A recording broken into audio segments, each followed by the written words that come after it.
Alrighty, good afternoon. Yoshi, welcome in. Thank you, thank you. Welcome in, everybody. Thank you for joining my little stream here. Before I get too far, I adjusted volumes left and right. Because Danganronpa is horrible. I made sure my microphone volume is up. I turned down Danganronpa sound in the computer. I turned on the background music on the game itself. Here's hoping that you can hear me and I'm not drowned out by the game. But before I do that, I have to come in here really quick.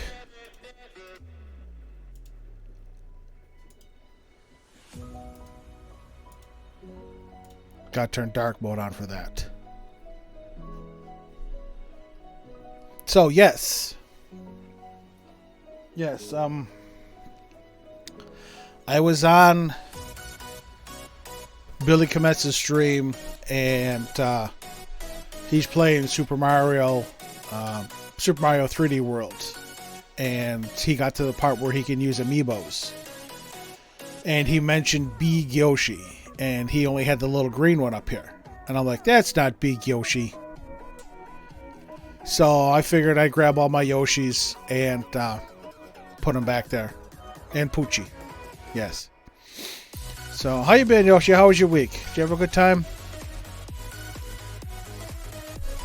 Hopefully you had a good week. I am really enjoying your memes that you throw in the Discord channel. They are very funny. Unfortunately, without playing all the games, some of them are just going right over my head. Doing good. Good to hear. Good to hear. So not much happened for me this week. Got through work. Got through fish fry yesterday at the fire hall. Oh my goodness.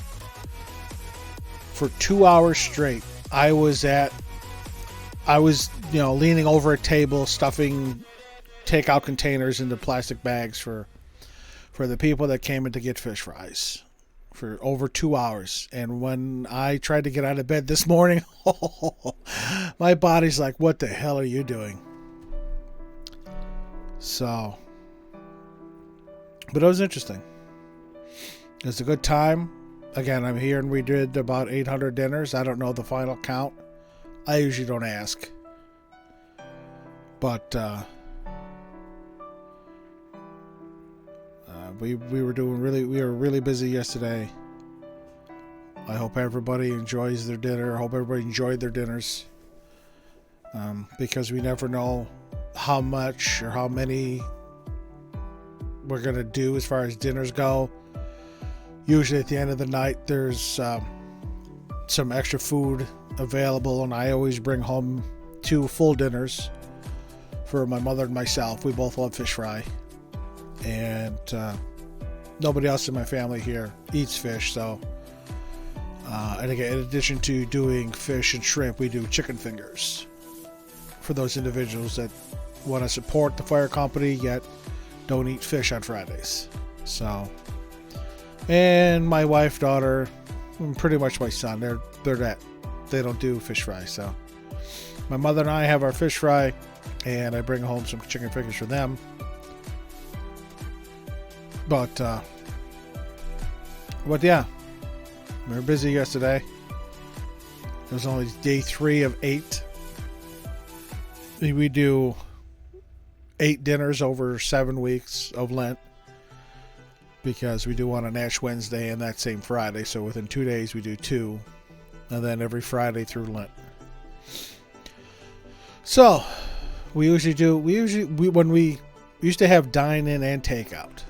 People would call up and tell us what they wanted for their dinner, and we'd give them a specific time, say, hey, be here at this time, we'll have your dinner ready, or closely thereof. We couldn't be exact. We would have people walk in to take dinners home. And then our community room, which is fairly large, we would set up our tables and chairs, and it'd be almost like a restaurant. People would come in and place their order. We had servers that took their orders and brought their food out. So we used to do about 800 to 900 dinners a night when we did that. Takeout would do about 350, 400, and dine-in would do take up the rest. So it's nice to be able to help out again. I was gone from the fire hall for a year, and because when COVID hit, they were in the middle of fish fry. They had to just flat out cancel it. What they ended up doing is they already had the food. They already had the fish and the salads and stuff and the fries. So if I saw what they did, they cooked everything up and then took it to hospitals and gave some to the hospital workers there, because again, they were getting hit hard because nobody knew what was going on at the very beginning. So the food didn't go to waste. It was used for a good cause. So, but other than that, I've had a typical week. I was looking forward to the weekend. My wife actually didn't work this morning, so I got to sleep in and stay sleeping. But it was a good time. Not much else going on. Don't have anything planned. Oh, actually, I lied. I do have something planned. Monday, I'm getting my first COVID shot, my first vaccination shot on Monday afternoon. So it's at 4:45, so it shouldn't affect the stream time at 6.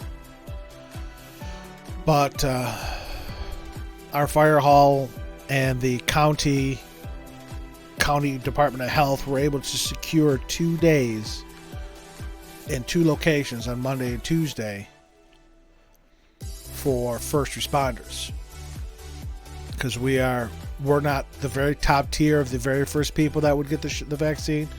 We're what they called 1B, phase 1B.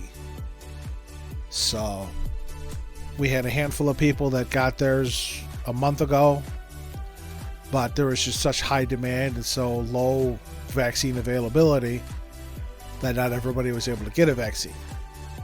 So a bunch of the fire departments coordinated with the county Department of Health, and I think they're going to do over 1,000 vaccines over the 2 days on Monday and Tuesday. So I'm going Monday afternoon at 4:45. It looked like they're trying to do 1 vaccine a minute, because obviously you're not getting out. I think they're doing it right in your car. But they want to do 15 vaccines in 15 minutes, because when I signed up, all the sign-up slots were in 15-minute blocks, and each block had 15 available slots. So I think they're looking to do 1 a minute, just boom, and gone.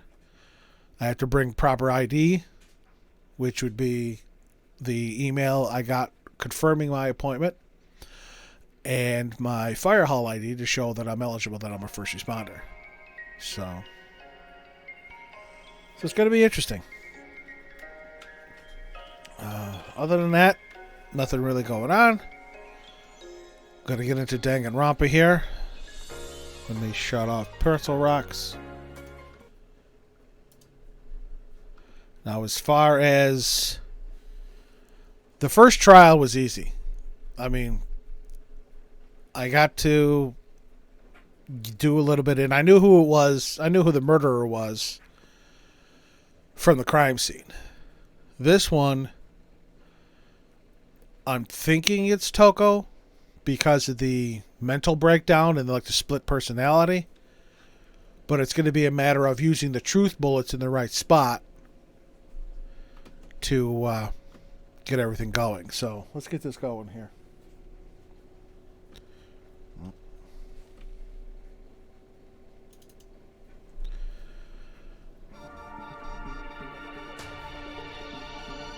All right.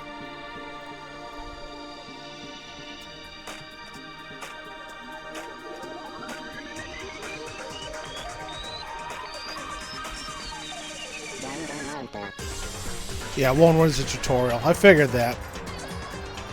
So now it's going to be fun. I actually have to think. How's everything sound, Yoshi? Can you hear the game and can you hear me? Everything sound good? Something too low, too loud?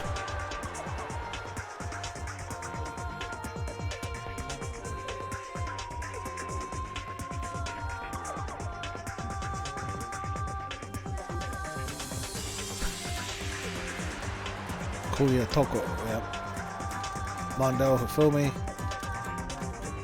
Hey, I saw pancakes. I did get seeing Hina. Well, yes, you can. As long as you can hear me and I'm not muffled or anything like the one day. I did get the email confirmation that my Morgana print has been signed and shipped. So when that gets here, I'll open it up. Oh. Here we go. Let's see if I can do this.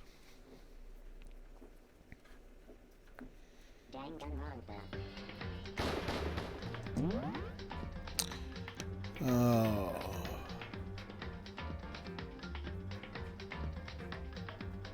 Should have been this one.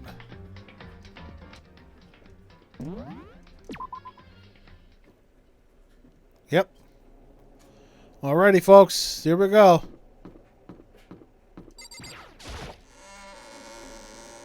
If everything sounds good, everything's alright, let's get into this. Ahem. So, is everybody ready to... What? Am I blind or are we missing someone? Toko. Yo. Yeah, Toko's not here. And Toko is...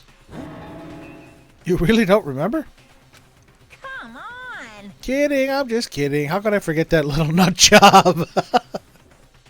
I still haven't put the Monokuma command in. She's a crucial part of the class trial this time. What are you gonna do? Okie dokie, I'll go ahead and drag her out here, kicking and screaming. Just one moment, please. Just like that, and just like he said, a few minutes later, he reappeared, dragging Toko behind him. That's a strong bear. I told him I didn't want to, but he forced me. I can't believe you would drag a girl around. Wow, that's evil eyes. Terrible. You're terrible. Just terrible. So, now everyone's here, right? Okay then, hustle onto the elevator and let's get this show on the road. See you guys down there. Let's go. So, shall we get going? It's time to find out who killed Chihiro. That was my girl, Chihiro. Chihiro Fujisaki. She was so gentle, so calm and meek. Nobody had any problems with her. Well, somebody did. Someone made the choice to kill a girl like that.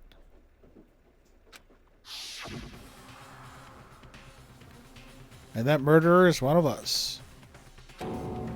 Someone's standing right here. Again, I'm thinking it's Toko just because of her her mental breakdown. You ready? We doing this? Taka? I don't know why the killer did what they did, but I'm sure it'll work itself out. Justice always prevails, right, bro? What's up, Sakura? Well then. I will uncover the villain who performed such heinous acts on a weaker individual. So I can't remember if I said my theory last time. But I think Chihiro wanted to work out, but she didn't want to work out with the girls because she wasn't comfortable with them. So she stole Leon's e-handbook from the mailbox and used it to go into the boys' locker room to work out. And she was killed in there because the boys' room now has the carpet and the poster from the girls' room. So... Shall we go? How very sad. Miss Fujisaki, I must admit, for being 3D, she was quite remarkable. Of course, just the idea of 3D makes me cringe. What's up, Mondo? Hey, come on. Fucking Toko, man. What's got her so worked up? She's a murderer. Is there something odd about Toko's behavior? I don't think mere shock is enough to explain it. Hina. I guess it wasn't much help at all in this one. Yeah, no, you were good. Cool, yeah? Gave you plenty to work with. Show us how far your logic can take you. Well, that's not very far. Oh yeah, she's not happy. Alrighty. Here we go. There's no choice, right? We have to do this. True. Gave a small nod in reply. With one last deep breath, I walked toward the elevator on shaky legs. With each step forward, I could feel my heart starting to race faster and faster. As soon as everyone was on, the elevator began to descend. Couldn't get a handle on my emotions. Couldn't stop speculating.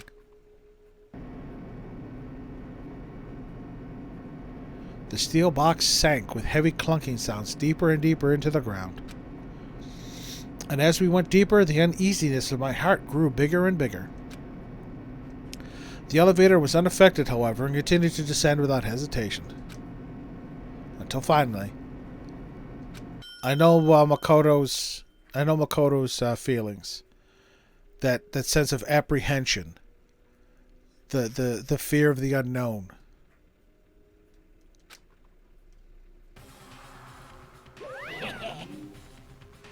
What do you think? I redecorated. Isn't it so fresh? Isn't it so exciting? Don't waste our time with stupid questions. Let's get this over with. Very nice. Good. See, that seemed like a Emperor Palpatine line there. Good. You're rip raring to go. Gotta say, I don't hate it. Not at all. Well, Okay, then let's get the show on the road. thrills, chills, kills. Everyone, please find your assigned seats. And so, the curtain opened once again. A deadly judgment, a deadly deception, a deadly betrayal. A deadly riddle, a deadly defense, a deadly faith. A deadly class trial. Yeah. We'll save here.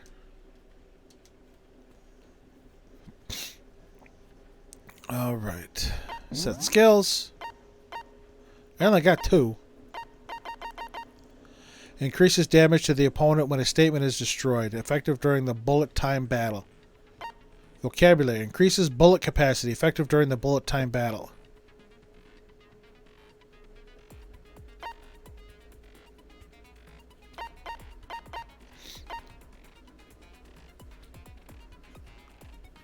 We'll try this one this time.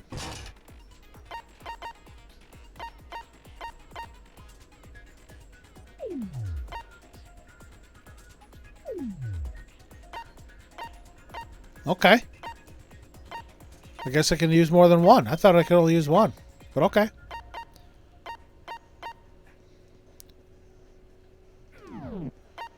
So. Our truth bullets. We're going to go through our case files again.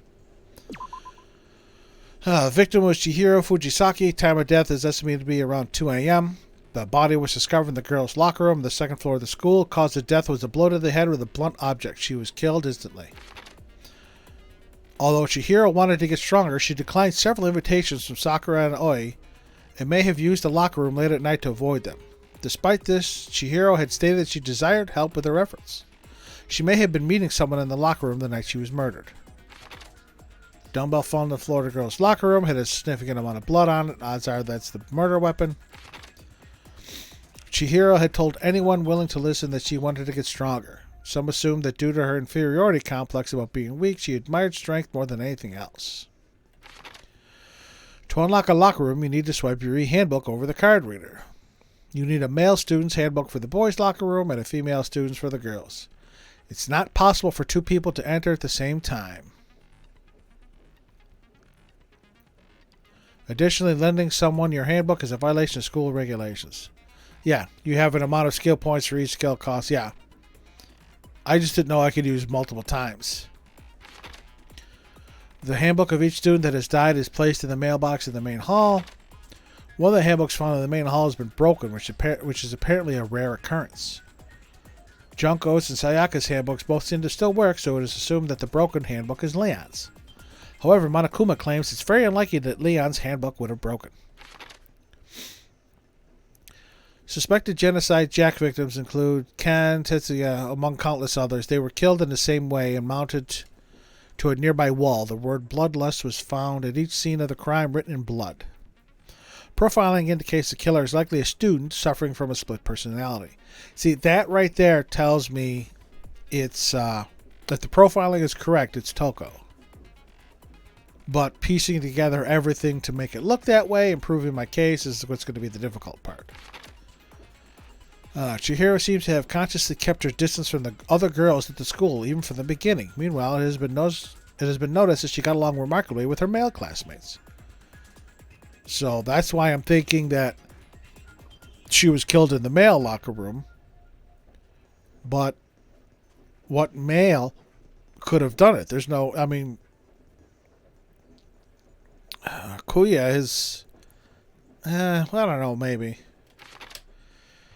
Carpet in the boys' locker room was found with a blackish stain on it. That's the T from Sakura's statement. Blood was found on a poster in the girls' locker room. The poster featured a big-breasted supermodel among young boys. Meanwhile, the poster in the boys' locker room was for a boy band popular with teenage girls. Chihiro's handbook was not found on her corpse and has apparently gone missing. And her body has been suspended and her hands have been bound with some kind of rope. It's not rope, it's an extension cord. Sakura mentions she was responsible for a coffee stain on the girls' locker room floor. However, the stain has since been inexplicably scrubbed away. That wasn't scrubbed away. It's on the carpet in the boys' room. Kuya was known to use this lamp often. However, the extension cord had gone missing at some point, and the lamp's cord couldn't quite reach the outlet. And on the night of the murder, right before nighttime, Chihiro was spotted leaving the warehouse. It seems she was stuffing some blue exercise clothes into a duffel bag. Presumably, she was on her way to exercise, but the clothes were not found at the crime scene. Celeste had not told anyone other than Makoto about this encounter. Okay, folks. Here we go. Class trial. See if I can remember how to do this. Let's begin with a basic explanation of the class trial. So, your votes will determine the results. If you can figure out who done it, then only they will receive punishment. But if you pick the wrong one, We all did. then I'll punish everyone besides the blackened, and the one that deceived everyone else will graduate. Okay, then. So, first off, Itchy. let's talk about the murder weapon! First, we have to make clear what was used to deliver the fatal blow. Make your argument. The locker room dumbbell. Yep. Okay. Chihiro's fatal injury. It appears it was a head wound. Mm-hmm. According to the Monokuma file, the killer used a blunt instrument. But what kind of blunt instrument could it have been? I bet it was an iron pipe. No, that's wrong.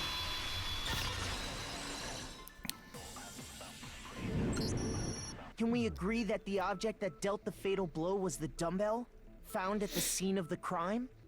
It was covered in blood, and there was nothing else at the scene that could have caused that kind of injury.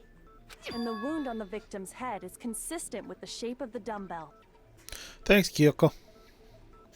I think the next poster or the next print I order from Erica is going to be a Kyoko. I think I said that before too, but... As far as I'm concerned, there's no mistake and no room for doubt on this one. You looked at her head wound? Yay! That's so creepy! Here we go with the twitching portraits again. Kyoko was definitely cool. If you don't mind, I will proceed from here. Let's move on to discussion of the culprit. Although, I believe the criminal behind this heinous act is already quite clear. What? For real? For real? Chihiro's killer is the fiendish serial killer, Genocide Jack. Genocide Jack, the fiendish serial killer. Again, this all could be a clever ruse by Kuya to set up Toko, because it could be, again, it could be a Genocide Jack copycat. But again, they never released how the murdered victim was strung up. So, did he really kill Chihiro? A new element has been added to the non-stop debates. Yes, I would like to hear more. What is this? For this debate, lines of white noise will appear to disrupt your reactions. Your truth bullets will disappear if they hit these lines, so think of them as obstacles in your debate. Oh, Christ. But there's a way to keep this white noise from getting in your way. Press the A button to attach the silencer, which you can use to shoot down the white noise. However, if you shoot an actual remark with your silencer instead of the white noise, the time limit will decrease. So take careful aim when you have your silencer out. Oh, but if your action difficulty is set to gentle, white noise won't appear at all. It's not a...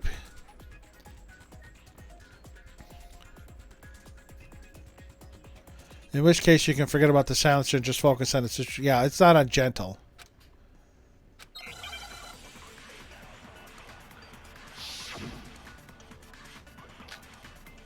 Genocide Jack case file. Okay. The culprit is Genocide Jack. I'm sure of it. Case closed, as far as I'm concerned. But that's impossible. Why? What makes it impossible? Well, I mean, come on. There's just no proof for it. Hey, so speaking of Genocide Jack, I'm thinking that's I what don't it know who was. that is. The one where she said there's no proof. The culprit is Genocide Jack. I'm sure of it. Case closed, as far as I'm concerned. But that's impossible. Why? What makes it impossible? Well, I mean, come on. There's just no proof for it. No, it's wrong.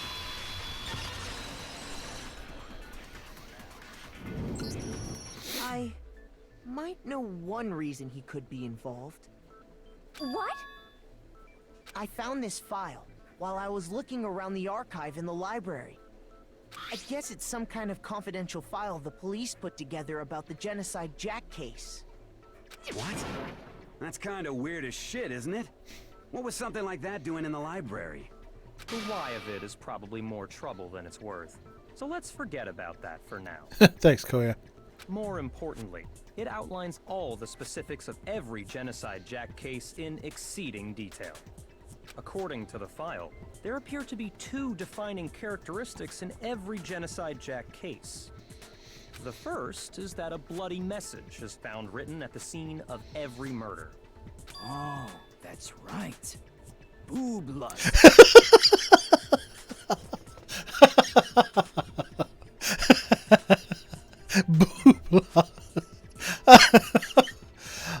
Hifumi?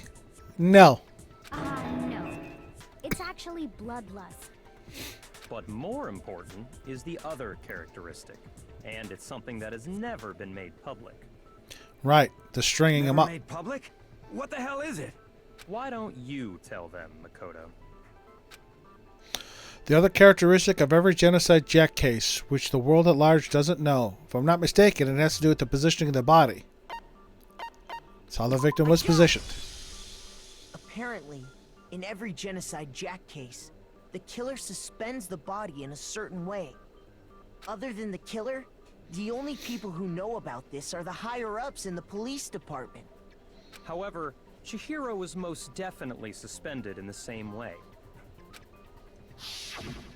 So, how did the culprit know about this when only high-level police officials were aware of it?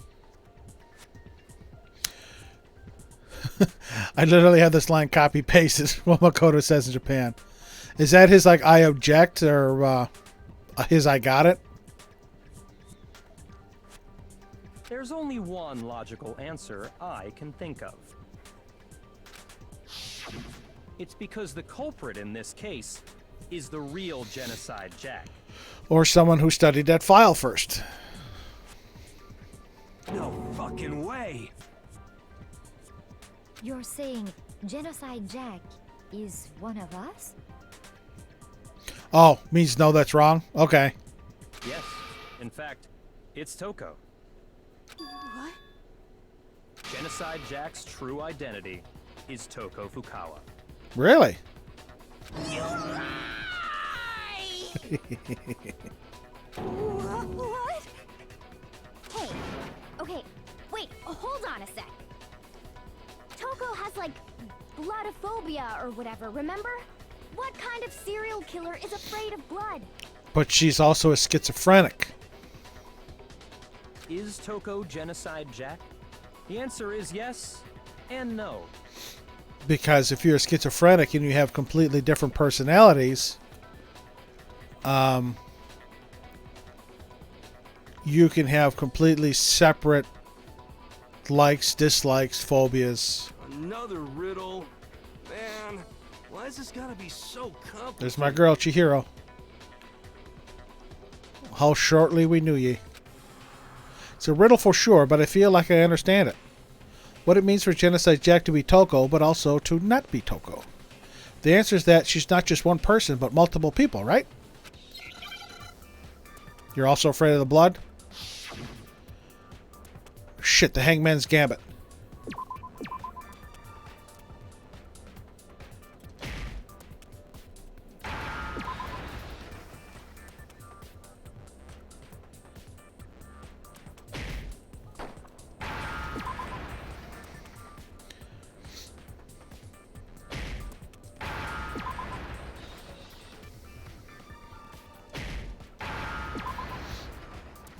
She's schizo. I understand.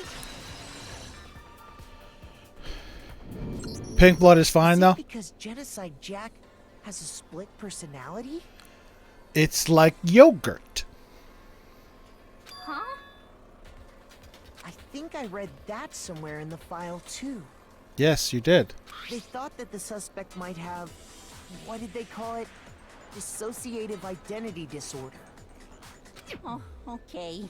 But still, to go and say that about Miss Fukawa is...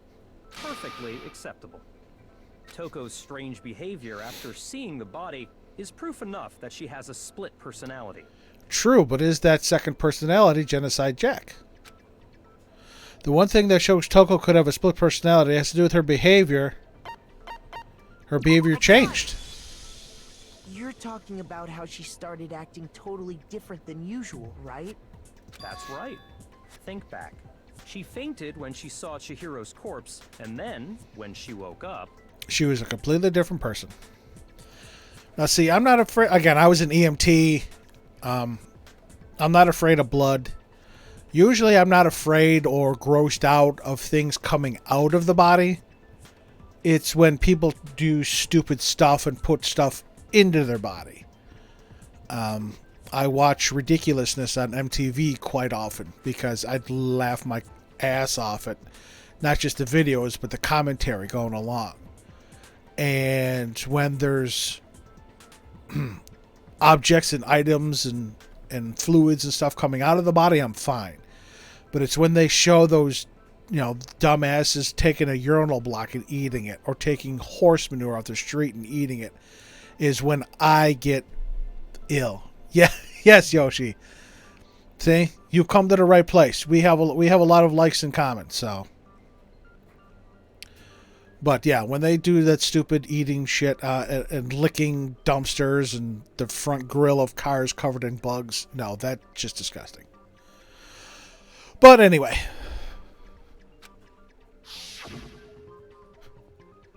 I'm fine. Yeah. That tongue, though. Whoa, is that a dead body? Hey, are you dead? Yeah. She must have hit her head real hard when she fainted. The world has a front and a back, a top ending and a bottom, a sea of truth and a web of lies. This is quite concerning. I mean, she sounds completely different. She was acting funny, that's for sure. That melancholy tone of hers completely disappeared. Don't go assigning adjectives to my tone without permission. Not to mention, once she regained consciousness and saw Chihiro's body again, she was utterly calm. Yep. In other words, within her is one personality that can't handle blood, and one that obviously can. Yep. Washing machine singing, it's done. So when Toko trapped herself in her room, it's because she was scared of Genocide Jack?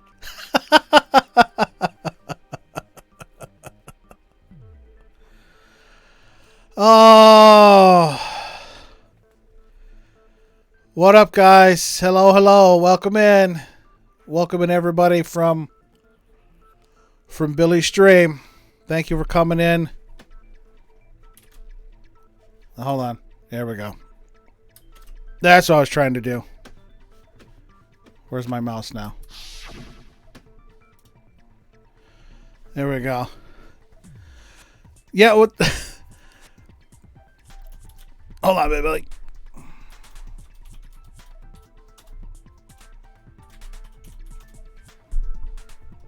Let's see if that works. No, it didn't, because I didn't put a space.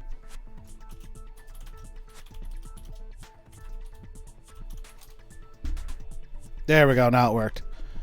Yeah, when you were using your Yoshi amiibo in Super Mario 3D World, you go, oh, okay, let's grab this big Yoshi. I'm like, that's not big Yoshi.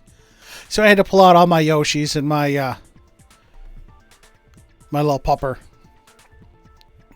So, hello everybody, welcome in. Welcome in from Billy's stream. Hope you had a good time watching him play as Cat Mario. We're into the second trial of Danganronpa. So, if you haven't, I just started the second trial, Robin. So we're just getting into it, but I'm having a good time. So.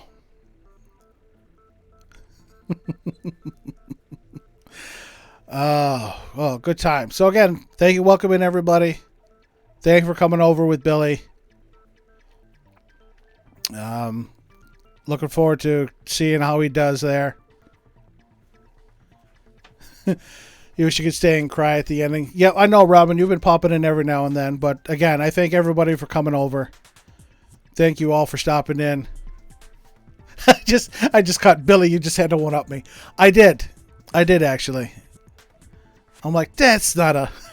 Back to the Crocodile Dundee. That's not a knife. This is a knife.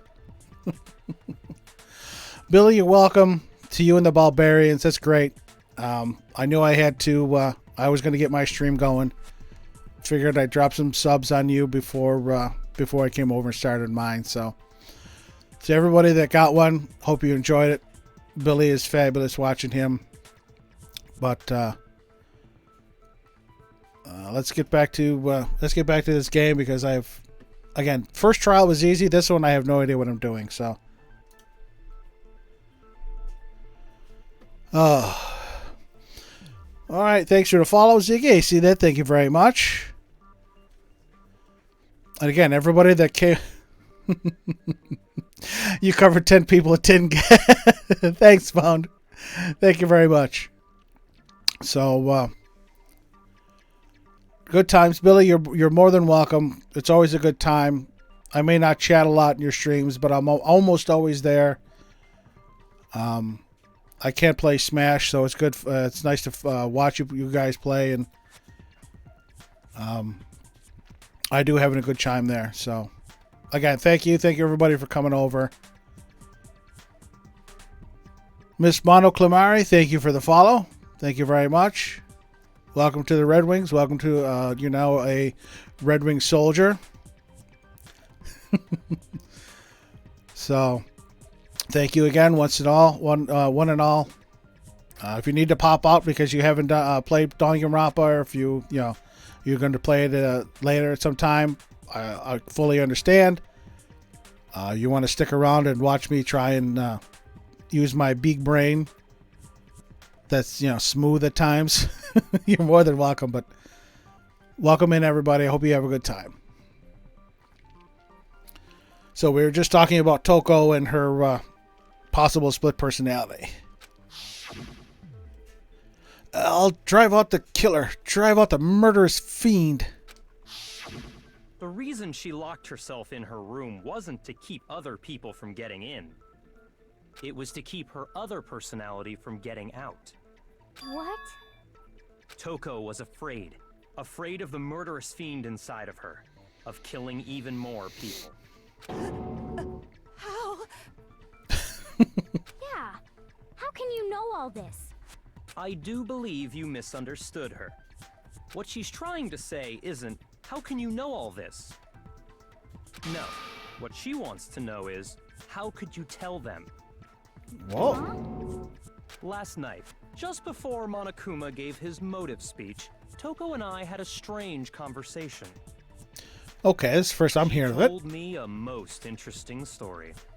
She said a murderous fiend lived within her, and she was afraid it could appear and attack at any time. Now, see, this is why I'm thinking, I have the thought that Kuya set up Toko to get away with it.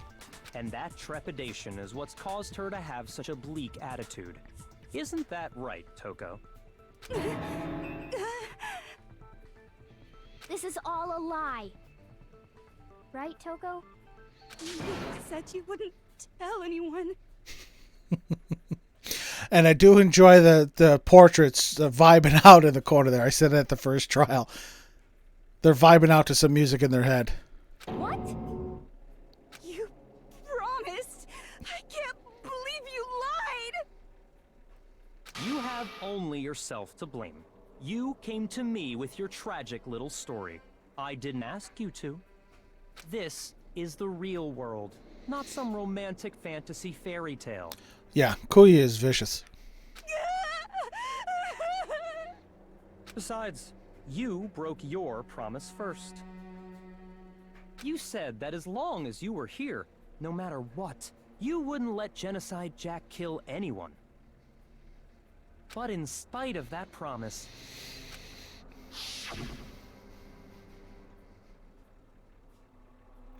I'm sorry, I couldn't keep our promise. But don't worry, never again. I won't let Genocide Jack have control ever again. You said if I kept my promise, you would go out with me. Oh, she was courting him hardcore, and she even used us to try and get to him. Dirty. That's the only reason I promised. how many times do I have to tell you? I never said that. But you weren't able to do it. You just couldn't resist that rush you got from killing, could you? I tried. I swear I tried to control it, But your efforts were useless. What a disappointment. See, I know this is only the second trial, but this seems just way too easy. I hate you. Well, the opening act is nearly finished. All that's left is to hear from the person in question directly. The person? When can I smack Kuya? Fountain, I am behind you 1000%. He is right now my least favorite character. And unfortunately, Chihiro was my favorite. And she's dead. So... You don't mean... Toko's body suddenly lunged backwards. A huge thud echoed across the courtroom. But in the next second...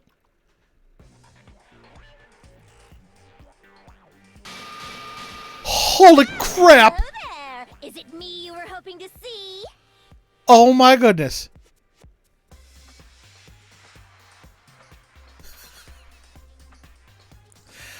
That's just creepy. What the heck? So you figured it out, huh? Well, whatever. What are you Da, da, da. Wow. I'm the ultimate murderous fiend, Genocide Jack! Or better yet, let's go with Genocide Jill! I don't know how to feel right now. That's just way too creepy. What the fuck is this? Mondo is one of my favorites too. I love his attitude. Toko, what happened to you? Not Toko, that's a loser name, and what happened is a textbook split personality! Genocide Hill. So what if one of them happens to be a serial killer? You should turn a blind eye to one's faults. Wow. Hifumi, I'm with you. That's creepy. So intense. Like they say, sound in murderous mind, sound in murderous body. This one is so different from the one we've come to know. Yeah. Yes, well, the world is composed of a front and Front a and a back. you know. Yep. She did say that. Front and a back, top inning and a bottom inning. Just like how every inning has a top and a bottom, or how in the depths of every truth lives a little lie. Behind every dark and gloomy soul lives another that shines as bright as the sun!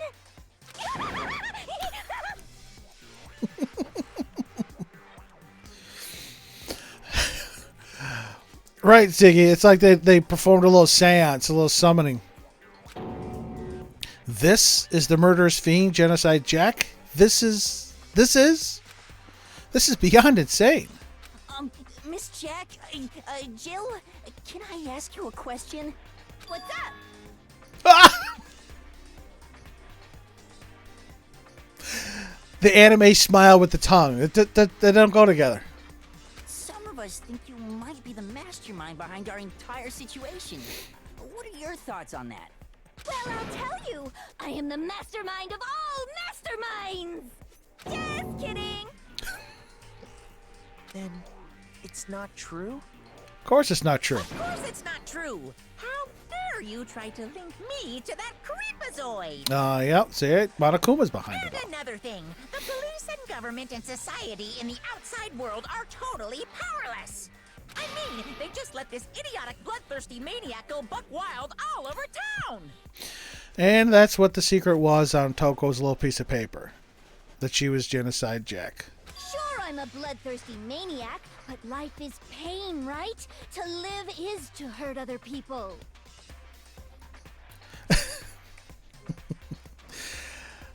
She's turned into a lickitung. It's a necessary evil if you want to survive. The act of living itself causes pain for everyone. Just kidding again!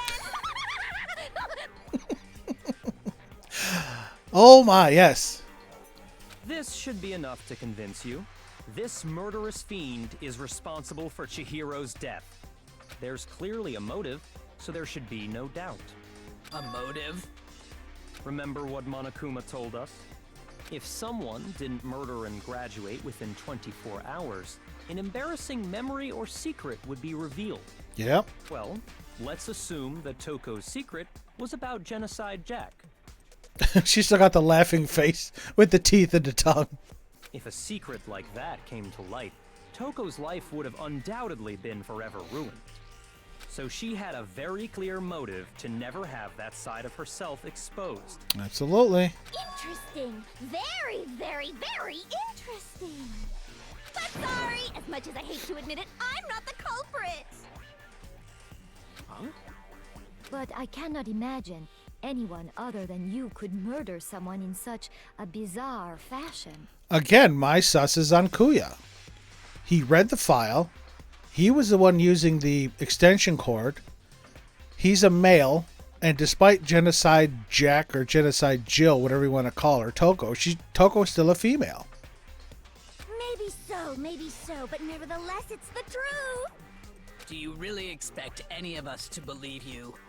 Yeah. I could never believe a word you say, you monster! Maybe. Maybe she's totally right about that, but something's still bothering me. What she said. I need to get some more details about all of this.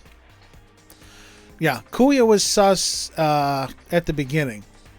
And I think, again, Toko is the obvious choice, but I think Kuya is playing the long con here.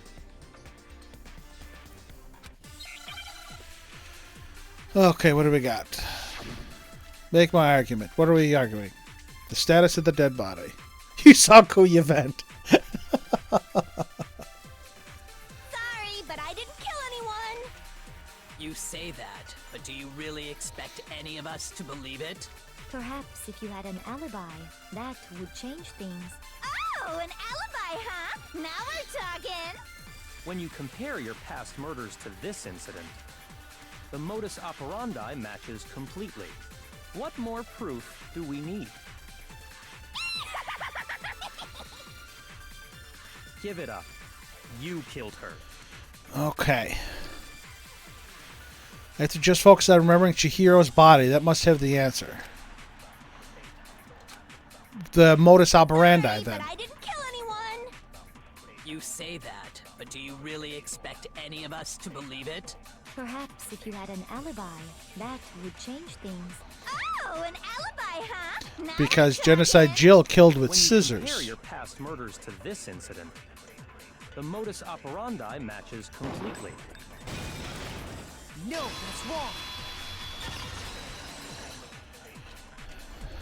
This is what I'm thinking is the Are the mistake. methods of murder really exactly the same? I'm not so sure about that. Right, because Genocide Jack killed with scissors and then suspended the body with scissors. This body was murdered with a blunt object and strung up with an extension cord. I think there's a slight difference between the Genocide Jack cases and this one. Huh? How's it any different? Uh-oh, you don't know? Well then, human garbage, let me tell you! Here's the problem. If Toko isn't guilty, how are we going to live with her? I murder with passion and conviction. I consider myself a professional, and I have a very particular way of doing things. Imagine you go to a fancy Italian restaurant. They're very picky about the noodles, the sauce, everything. But what happened to Chihiro? It'd be like if that same Italian restaurant started using ragu or Chef Boyardee. Hey! Chef Boyardee little mini raviolis. Those are good. This is no creation of mine. Let me rephrase that in a way that maybe makes more sense. There are two clear differences between the Genocide Jack cases and this one. There's one clear difference between the murders. In the photos from the other Genocide Jack cases, look at the neck and stomach. Just give her head pats.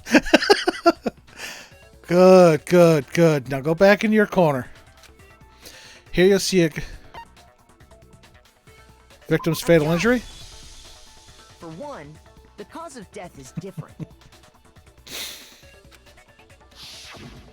In the Genocide Jack murders, all the victims were killed the same way. Right, they were stabbed with scissors and strung up with them. According to the case file, they were all apparently killed with a pair of scissors. But Chihiro died from a blow to the head, right? Right.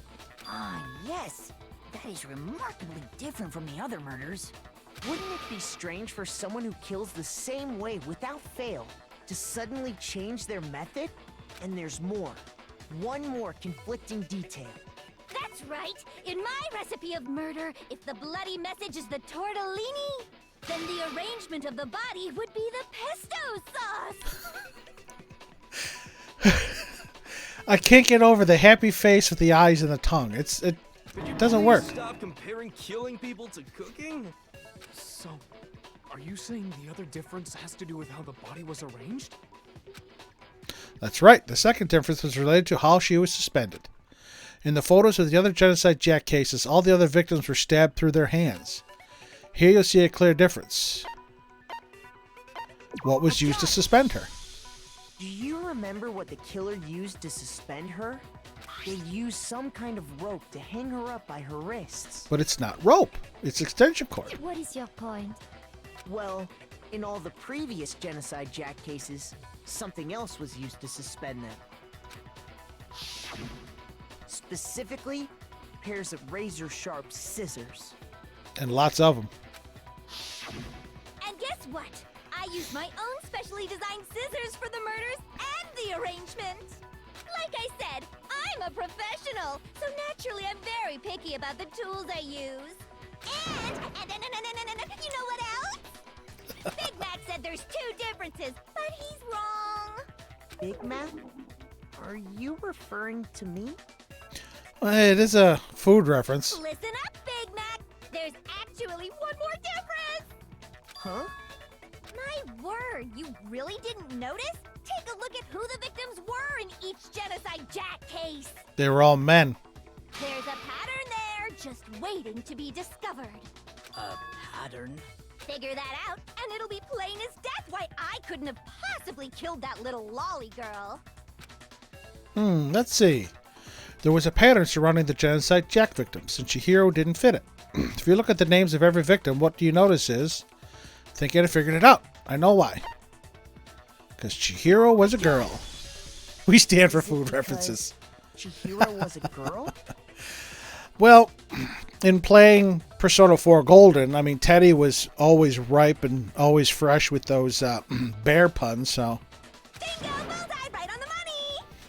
What are you talking about? In all the Genocide Jack cases, all the victims had something in common.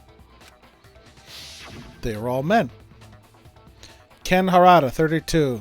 Tsuhiro Honda, 17. Shoji Gaku, 23. Kano Ise, 14. Takeshi Yoshida, 30. Yep. Again, I marvel at the talent that the voice actors have when they voice these lines. So you wonder, was the voice actress for Toko shown her two sides, the meek, quivering Toko, and then the murderous genocide Jill. Yep, all those names that I'm not going to try and pronounce so I don't butcher them. There was no end to it. They were all guys?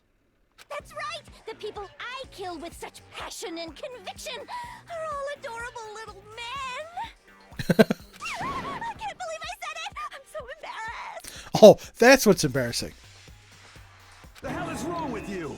I can't help it! I'm just a full-throttle boy-on-boy fangirl, and the mopey side of me just hates it. But now I'm on the fast track to becoming a full-fledged fan madam! So, since Chihiro was a girl and not an adorable little man, you wouldn't kill her? Would an Italian chef suddenly start making ramen just because they're both noodles? Don't be stupid. She's a Fujoshi. I have too much passion and conviction to cross that line. That's the absolute reality of the one and only. We get it. You've clearly explained your hobby and your philosophy. But that's not all there is to it. It's a different matter entirely, when you're forced to kill in order to survive. Quiet, lowly cur! Lowly? Cur? I would never kill for a reason as petty as mere survival. And if by some fluke I did kill to survive, why would I bother with the message and arrangement? It'd make me the obvious suspect! That does make some amount of sense. Plus, whatever reason I have for killing, I would never leave out my prized scissors. Right. I mean, that's her. She had them specially made and designed. She had a bunch of them made. You're just not going to abandon something like that. Who would go out of their way to use a big, stupid, heavy dumbbell? Maybe you used the dumbbell because you couldn't find any scissors in the school? Any scissors? I don't just use any scissors.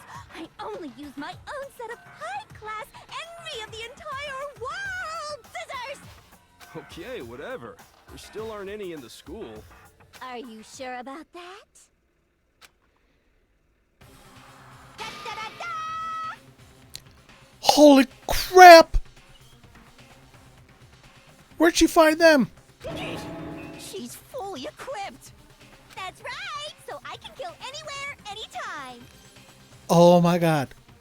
Dun dun dun! Why would I resort to dumbbells or rope when I have my trusty scissors by my side? Yeah, how... If she's not the killer, she's still got to be yeeted anyway.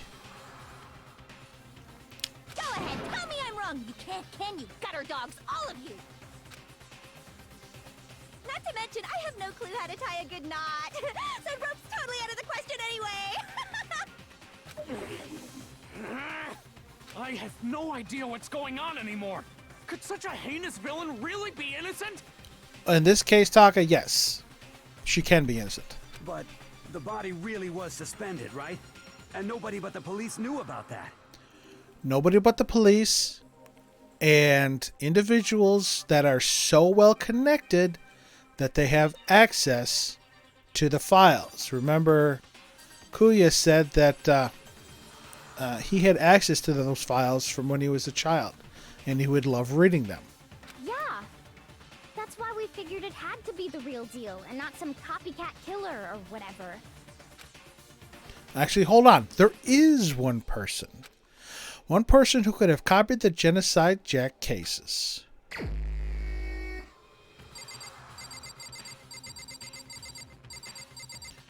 Where are you, you bastard? Here's my answer. Byakuya, it's possible you could have found out, isn't His it? family most likely bought that file.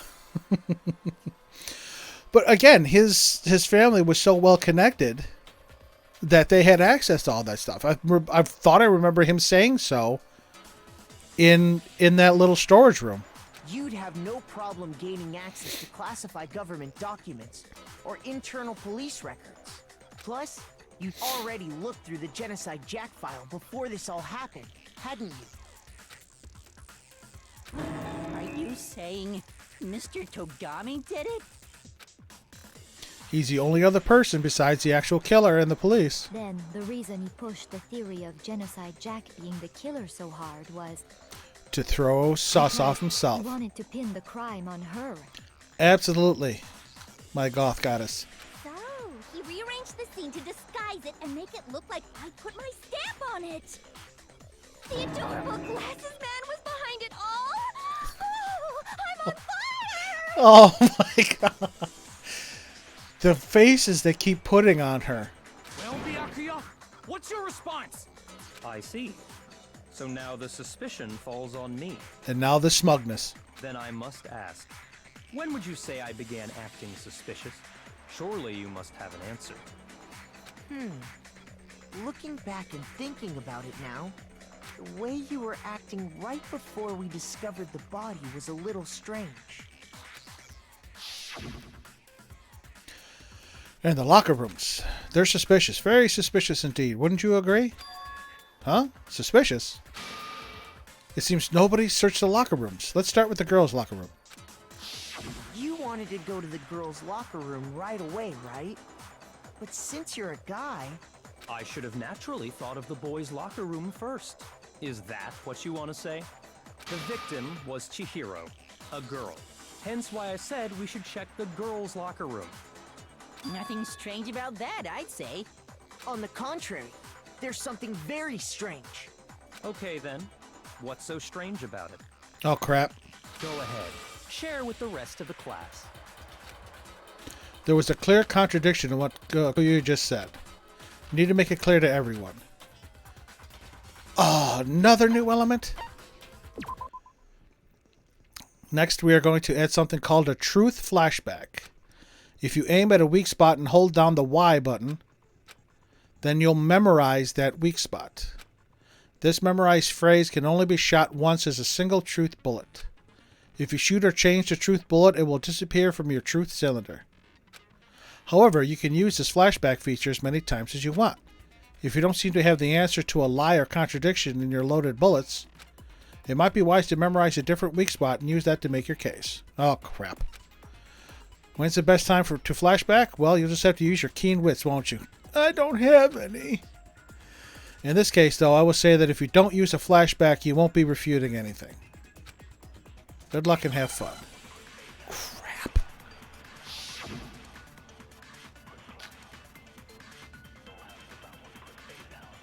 So, you said Byakuya was acting kind of weird before we found the body. Mm-hmm. But he was acting weird... how? If you're presented with the opportunity to check out the girls' locker Oh my room, god, you fool me. Absolutely take it. That's a natural reaction for any guy. The victim was Chihiro, who was a girl. So of course I would suggest we check the girls' locker room first. There was no time for pointless distractions. What's so strange about that? I wish you'd taken me with you. Hearing Kuya's comments about Chihiro being a girl, I realize there's a clear contradiction there. Because it doesn't make sense how he could have known before we'd even found it. Found what? Damn it, I don't know. So, you said Byakuya was acting kind of weird before we found the Before we body. found the body, right? He was acting weird... how? If you're presented with the opportunity to check out the girls' And that's, locker room, I would love to, but I'm at a loss here at the moment. Absolutely take it. That's a natural reaction for any guy. The victim was Chihiro, who was a girl. So of course I would suggest we check the girls' locker room first. There was no time for pointless distractions. What's so strange about that? All right, I'm at a loss for this one. You taking me with you?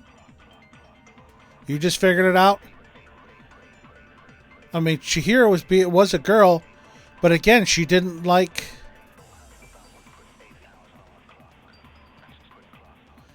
Chihiro obviously is a girl, okay? But she didn't like hanging around with the girls. She liked hanging around with the guys. Because she was offered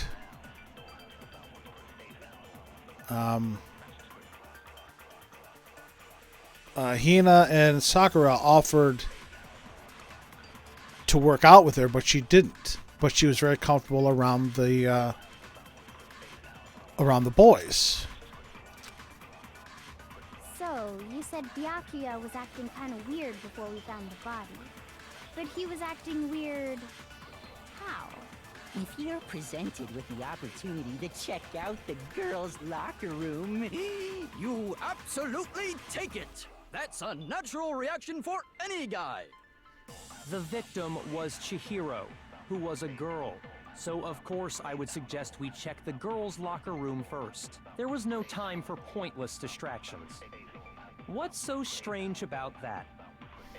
I wish you'd taken me with See, there's only two. It's Chihiro being a girl and acting strange. So, you said Byakuya was acting kind of weird before we found the body. But he was acting weird... how? Give me a chance first. With the opportunity to check out the girls' locker room. You absolutely take it! That's a natural reaction for any guy! The victim was Chihiro, who... No, that's wrong. How did you want to know what? Before that pops up, how did he know that Chihiro was the victim? That would be the only thing. Strange about that, because up until we actually discovered the body, we couldn't have known who the victim was. Took me a second there. There's only right, Ms. Model. There's only two options, but as I thought about it, and it took me a bit. How did we know? We were looking for a body. We didn't know who it was. So your claim that you went to the girls' locker room first because Chihiro was the victim doesn't hold up. Thank you. Thank you. I got a couple wrinkles popped up here. I see. That's a good answer, I must admit. Interesting. Very interesting indeed. But your reasoning is still too weak. Agreed. Agreed. Huh? What's wrong? Is that it? Surely you've got more than that. Go ahead. Show us. What's it by his attitude? It's like he doesn't even care. Got him cornered, but he's acting like it has nothing to do with him. What's the matter? You're not finished already, are you? There must be more to it. Yes, there's more to it. There is. I think. There is more to it. Think about it. Is this going to be the posters and the rug? We just talked about the differences between this case and past Genocide Jack incidents. The proof you're looking for is hidden in there. Oh? Proof that I'm the culprit, you mean? The differences between this case and the other Genocide Jack murders was the MO, the extension cord, the library desk lab. What? The difference between the cases? You want me to explain it again? When I want to kill, I use my very own special scissors. Right. And I use those same scissors to arrange the body. Right. But Chihiro was suspended with... It was some kind of rope. Was it not? That's right! It absolutely was! No. Then there must be something very fishy indeed about that rope. Hey, Byakuya, where'd you get it from, huh? I'd never seen that rope before in my life. No, that's wrong. Liar. Actually, I'm pretty sure you have seen it before. Because, you see, that rope, or should I say, That Extension cord. I saw the plug right away when I saw it. Not to mention, it.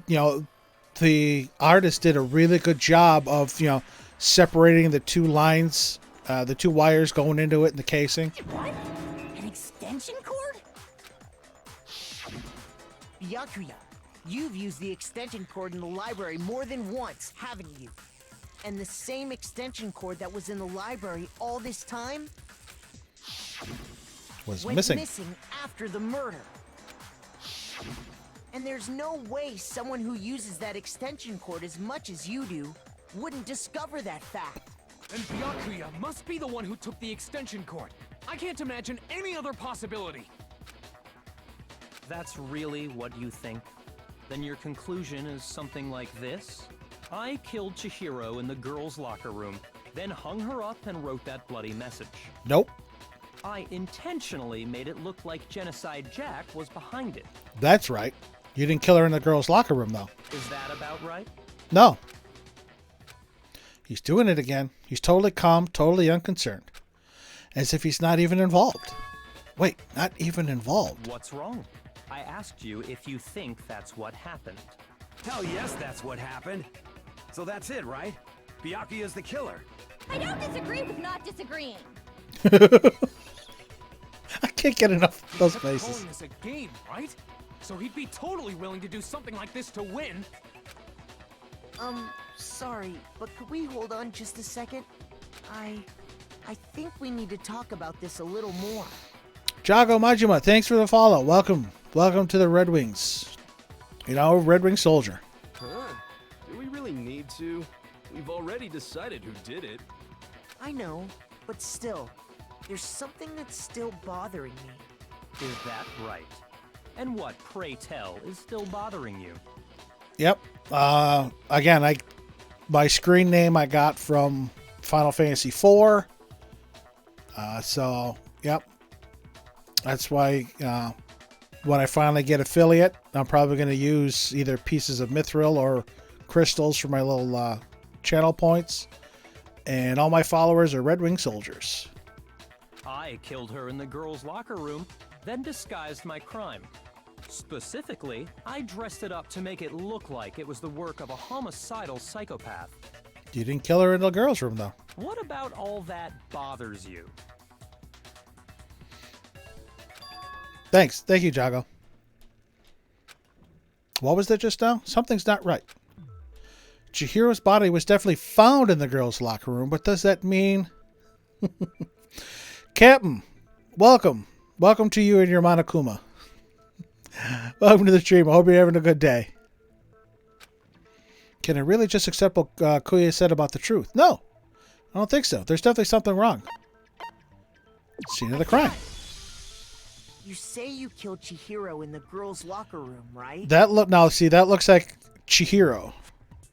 That looks like a Chihiro emote. Just by the hair. I can't tell, obviously, but that's what she looks. It looks like her.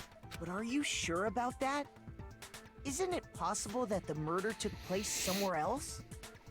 Because it is. Okay. How disappointing.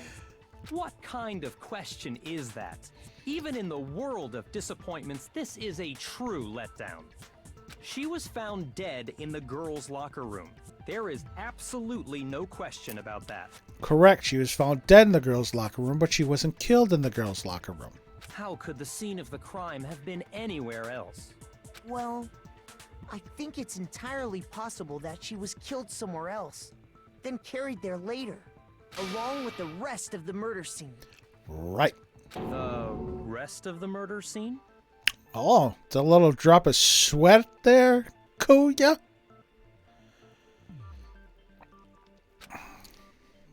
I'm good, Captain. Hope you're doing well again. That was awfully specific. Please tell me you have a reason for saying all of that. I believe I do.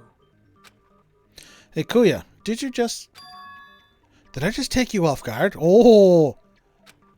When the story suddenly moved to the crime scene, Kuya, who'd been so confident up until now, maybe Kuya never could even realize that the actual scene of the crime could have been somewhere else. Hey, don't just move on without permission.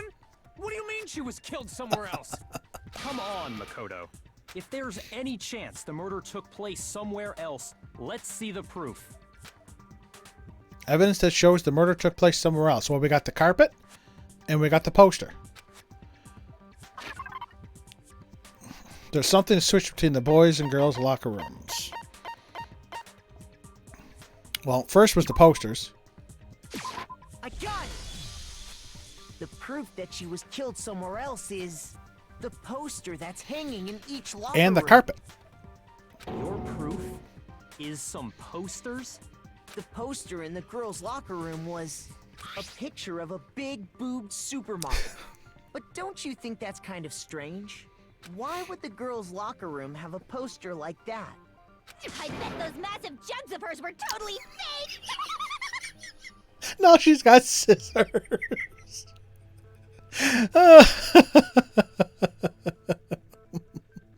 Meanwhile, the boys' locker room had a poster of the super popular boy band Tornado.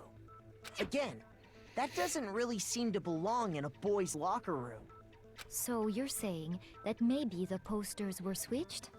And there's one other thing I noticed about the locker rooms. Yep. You know what I'm talking about, right, Sakura? You're referring to my protein coffee, aren't you? Yes, Jill is great. Protein coffee? While I was in the girls' locker room earlier, I spilled some protein coffee on the carpet. But I noticed that after the murder, the stain had been totally scrubbed away. But it wasn't scrubbed away. No, it's not that the stain was scrubbed away. It was moved.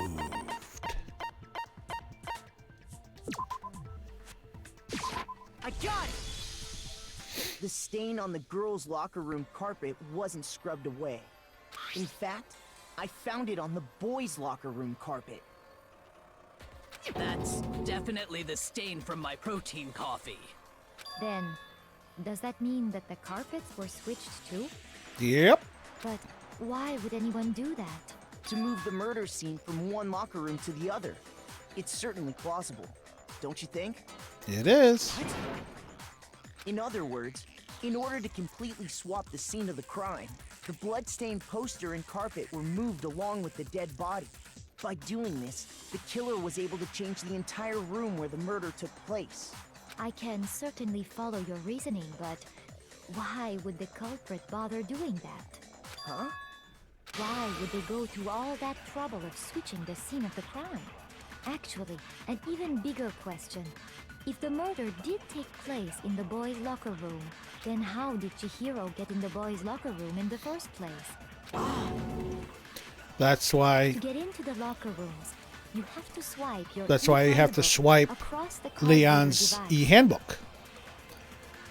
Because out of the 3 handbooks in the mailbox, Leon's is the only males. But Chihiro's handbook should have only allowed her access to the girls' locker room. Correct. She had no way to get into the boys' locker room to begin with. She did. No, she did have a way, and I can tell you what it was. Yep, because Hiro was the one that pointed it out. I highly doubt that. Shut up! I'm telling you, I know how she could have done it. Is he right? Could Chihiro really have gotten into the boys' locker room somehow? Truth bullet time? The broken e-handbook, yep. Big brain hours now. Yeah, and my brain is hurting. Is it really possible? Could Chihiro really have gotten into the boys' locker room somehow? Ah! I got it! She must have hacked her e-handbook. You think you have some proof that contradicts what I just said? Shoot! You need to talk about it one more time. There must be a contradiction in there somewhere. Is it really possible? Okay, that was a wrong. That's my first miss. Gotten into the boys' locker room somehow. Ah! I got it! She must have hacked her e-handbook. She was the ultimate programmer, after all. I'm sure that would have been no problem for her. No, I don't think that's it. She used the thing that was in the main hall. Huh? What thing? I'm talking about Leon's handbook, of course. Right. If she had that, she could get into the boys' locker room no problem. Okay, I got it now.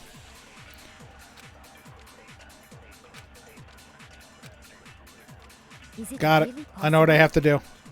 Could Chihiro really have gotten into the boys' locker I have to room somehow? copy Leon's handbook and use that to She must refute have hacked her e-handbook. this. She was the ultimate programmer after all. Got it now. I'm sure that would have been no problem for her. No, I don't think that's it. She used the thing that was in the main hall. Huh? What thing? I'm talking about Leon's handbook, of course. If she had that, she could get into the boys' locker room no problem. Let's hope it carries over. Is it Yep, really it does. possible? Okay. Could Chihiro really have gotten into the boys' locker room somehow? Ah! I got it! She must have hacked her e-handbook. No? Shoot! Might have popped Is open. it really possible? Could Chihiro really have gotten into the boys' locker room? Okay, that wasn't it. Ah! I got it! She must have hacked her e-handbook. She was the ultimate programmer after all. I'm sure that would have been Let's no try this problem now. for her. No, I don't think that's it. She used the thing that was in the main hall. Huh? What thing? I'm talking about Leon's handbook, of course. If she had that, she could get into the boys' locker See, I don't room know. no problem.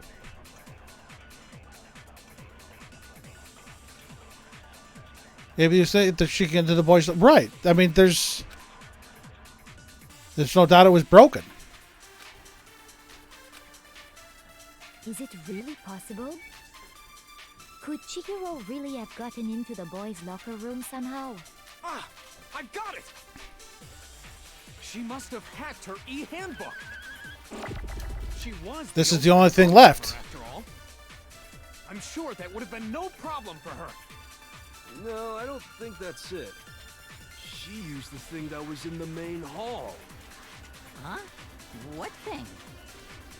I'm talking about Leon's handbook, of course. I don't understand.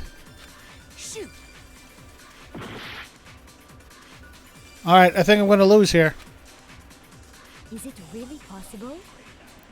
Could Chihiro really have gotten into No, the no, boys' no. locker room somehow? Ah! I got it! There's only one She thing must have left. hacked her e-handbook. This didn't work here. She was the ultimate programmer after all. I'm sure that would have been no problem for her. No, I don't think that's it. She used the thing that was in the main hall. Huh? What thing? I'm talking about Leon's handbook, of All right. What's wrong? No, I don't think Chihiro used Leon's handbook. Why not? Because Leon's handbook was broken. It only took me 4 tries. Oh. Well, then, yeah, I guess that'd be pretty impossible, huh? I am struck silent by how quickly you gave up. Plus, isn't there a regulation against using someone else's handbook? No. Actually, the rule states that loaning your handbook is prohibited. It says nothing about borrowing one.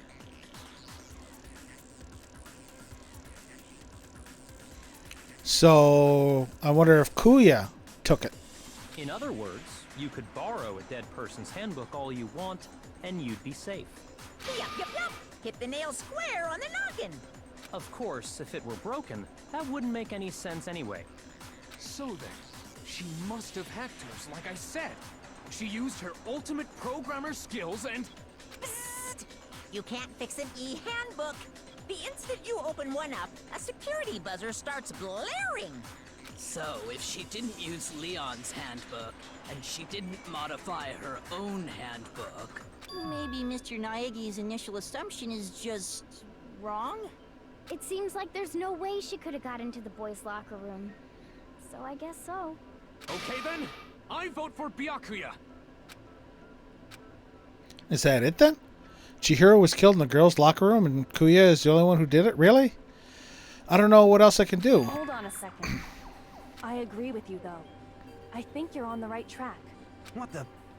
You finally decide to open your mouth and That's what you've got to say? There's no way she could get in the boys' locker room, right? So, Why are you so sure she couldn't get in? There's still one other way she could have gained access. Through the pool. What? What are you talking about? What other way is there? Well, to explain that, why don't we take a little break from the trial? I'd like you all to come see something. Wait. Just what do you think you're doing? Don't worry. This'll make the whole trial more exciting. I'm sure that thought must please you. Huh? It'll make things more exciting? Well, all right then. I declare an official class trial recess. For real? For real? Hey, Morgana said for real. Now then, what is it you want to show us? It better not be boring or I'll be very unhappy.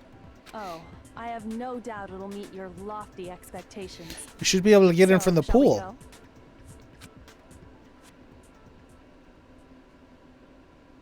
You just say fuck. Now again, I can't confirm it. I do have Persona 5 Strikers on my PC. I played like 5 minutes of it.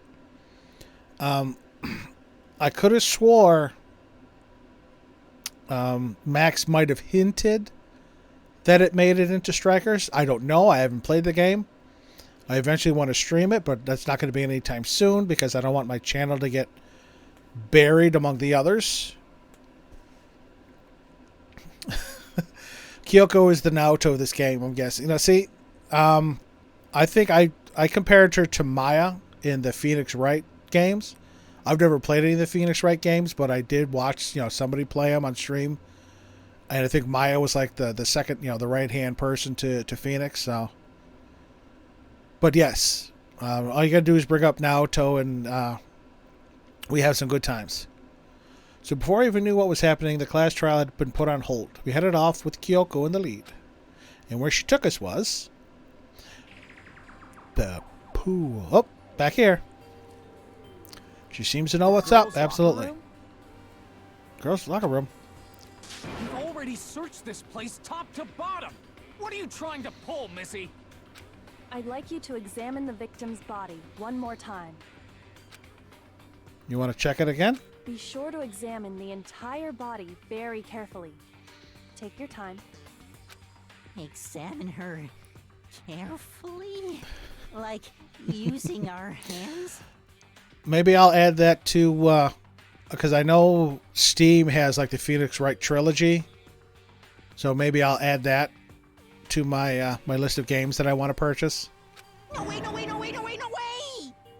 It's probably best if I don't run my hands all over a girl's dead body. But that's the whole reason I'm playing this game, because I've streamed Persona 5 Royal, and I'm currently streaming Persona 5 Vanilla, and it was suggested by a couple people that I play this.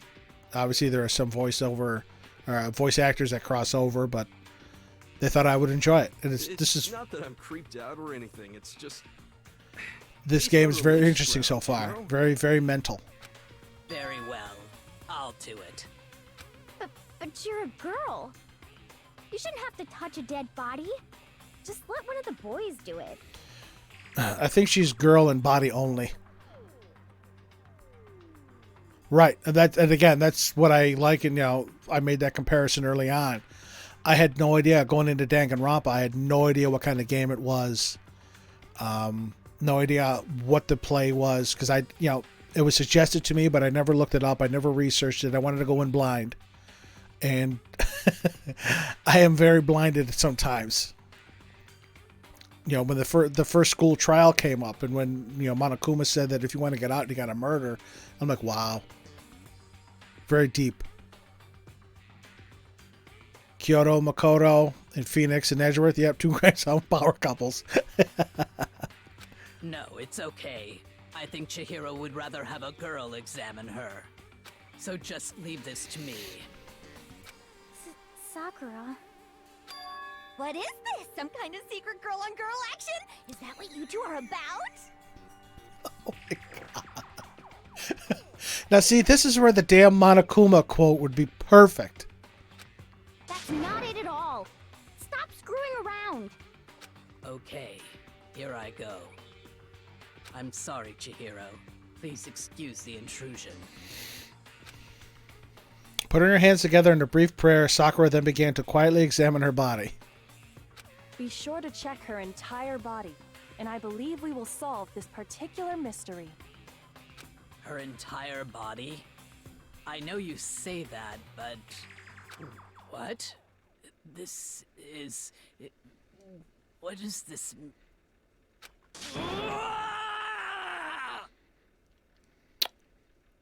Was Chihiro really a boy? What is it? Not possible. It's not possible. Sakura's eyes were staring wildly at Chihiro's lifeless form. Her massive frame trembled. This girl is what? Is a boy. Wow!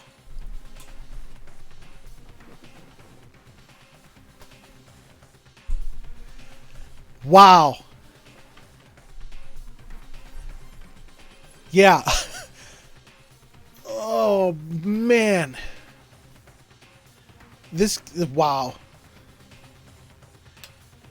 Holy goodness. Ah, I see. So she was actually a he. Interesting. Thank you for confirming. Oh, Hifumi that. feels so much better about himself now. Oh my goodness. So that's why she didn't want to work out with the girls, because she wasn't a girl. That's why she could get into the boys' room, because she was a boy. She never said that, but obviously Monokuma would know.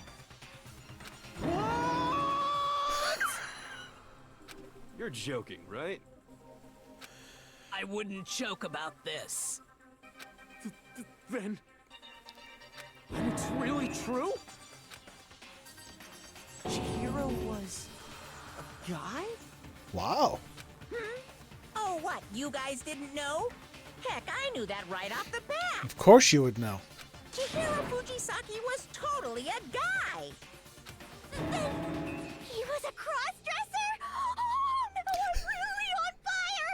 I wish I had killed him! So that's what Kyoko wanted to show everyone, huh? Interesting.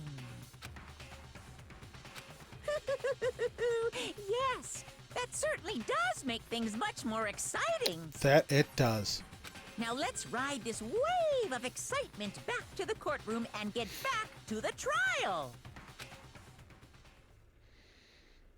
Ahem. I do apologize for keeping you waiting. Oh my goodness. Now then, let's resume the class trial. We've all just learned of the shocking revelation that Chihiro was actually a boy. Let's pick up from there. Yes, well, I don't know his reason for hiding it, but the fact is, Chihiro was not a girl, but a boy. So you think that Chihiro was actually a guy? The thought had never crossed my mind. And because the victim was male, he would have had no problem gaining access to the boys' locker room. Right? Assuming his handbook did, in fact, list his gender as male, then yes, that would be true. Monokuma just said that he knew from the start that Chihiro was a boy. Of course his handbook said he was a boy. He dressed like a girl, but he was a boy through and through. So then, there should be no issue with Makoto's initial assertion. The victim was killed in the boys' locker room, and was then later moved to the girls' locker room. And the killer could have easily used Sayaka or Junko's handbook to get into the girls' locker room. So Chihiro really was killed in the boys' locker room? I still don't understand the motive for moving the body, but yes, that does seem plausible. Because of the secret conversation that Toko and Kuya had. Well, I must admit, I did find it rather odd. I knew he felt a little off. There was a certain incongruity to his female body. This is the most titillating situation! Alright, somebody needs to give Genocide Jill a cold shower. So now everything has been connected. All the mysteries have finally become clear. Okay, well, connected or clear or whatever. We still think you're the killer, remember? Very interesting. This has become very interesting indeed. He's off in his own little world. What about you, Makoto? After everything we've learned, do you still think Byakuya's the killer? She doesn't know how to operate a shower. Well, without a doubt, Byakuya is the one that made Chihiro's death look like Genocide Jack did it. But I think he might not actually be the killer after all. Ice bucket incoming. Thanks, Iggy. What? But weren't you the one who accused him in the first place? He just seems to be too easygoing about all this. Like he's enjoying us solving the mystery.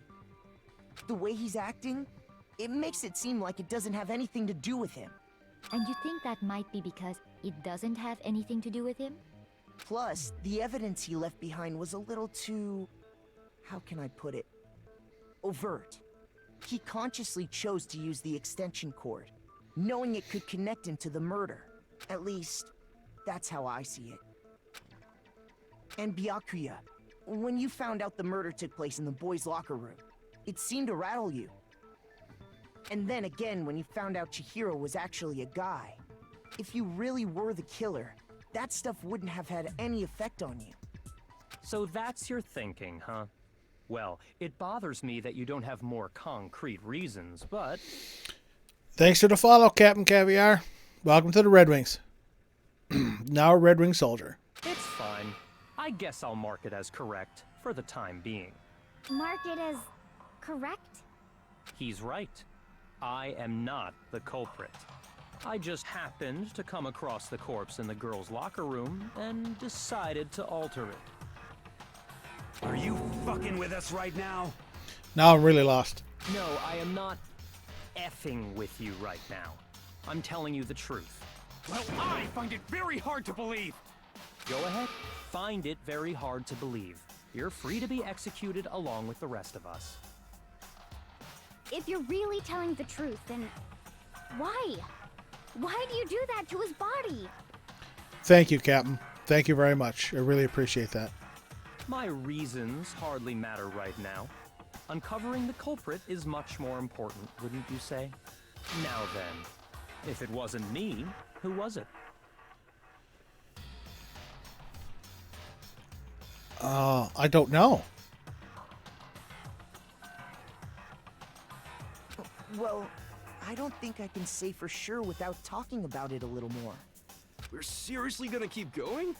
We're all good, aren't we? I thought it was clear Byakuya did it. No, I'm with Makoto. If there's any doubt whatsoever, we need to explore every possibility. Because if we're wrong, we all die here. That's true. Very well then. I'm with you too. Damn straight. Count me in. Do you not have a mind of your own? Of course I do. What am I, an ant or something? Anyway, let's discuss this all as a group one more time. We still have time to make our decision. That's very true. Our lives are all on the line. Excellent. Then shall we resume our game of hide and seek? But if Kuya didn't do it, then who's the real killer? Who murdered Chihiro? There's one thing we can be sure that we know about the killer. The killer was able to gain access to the real murder scene, which means...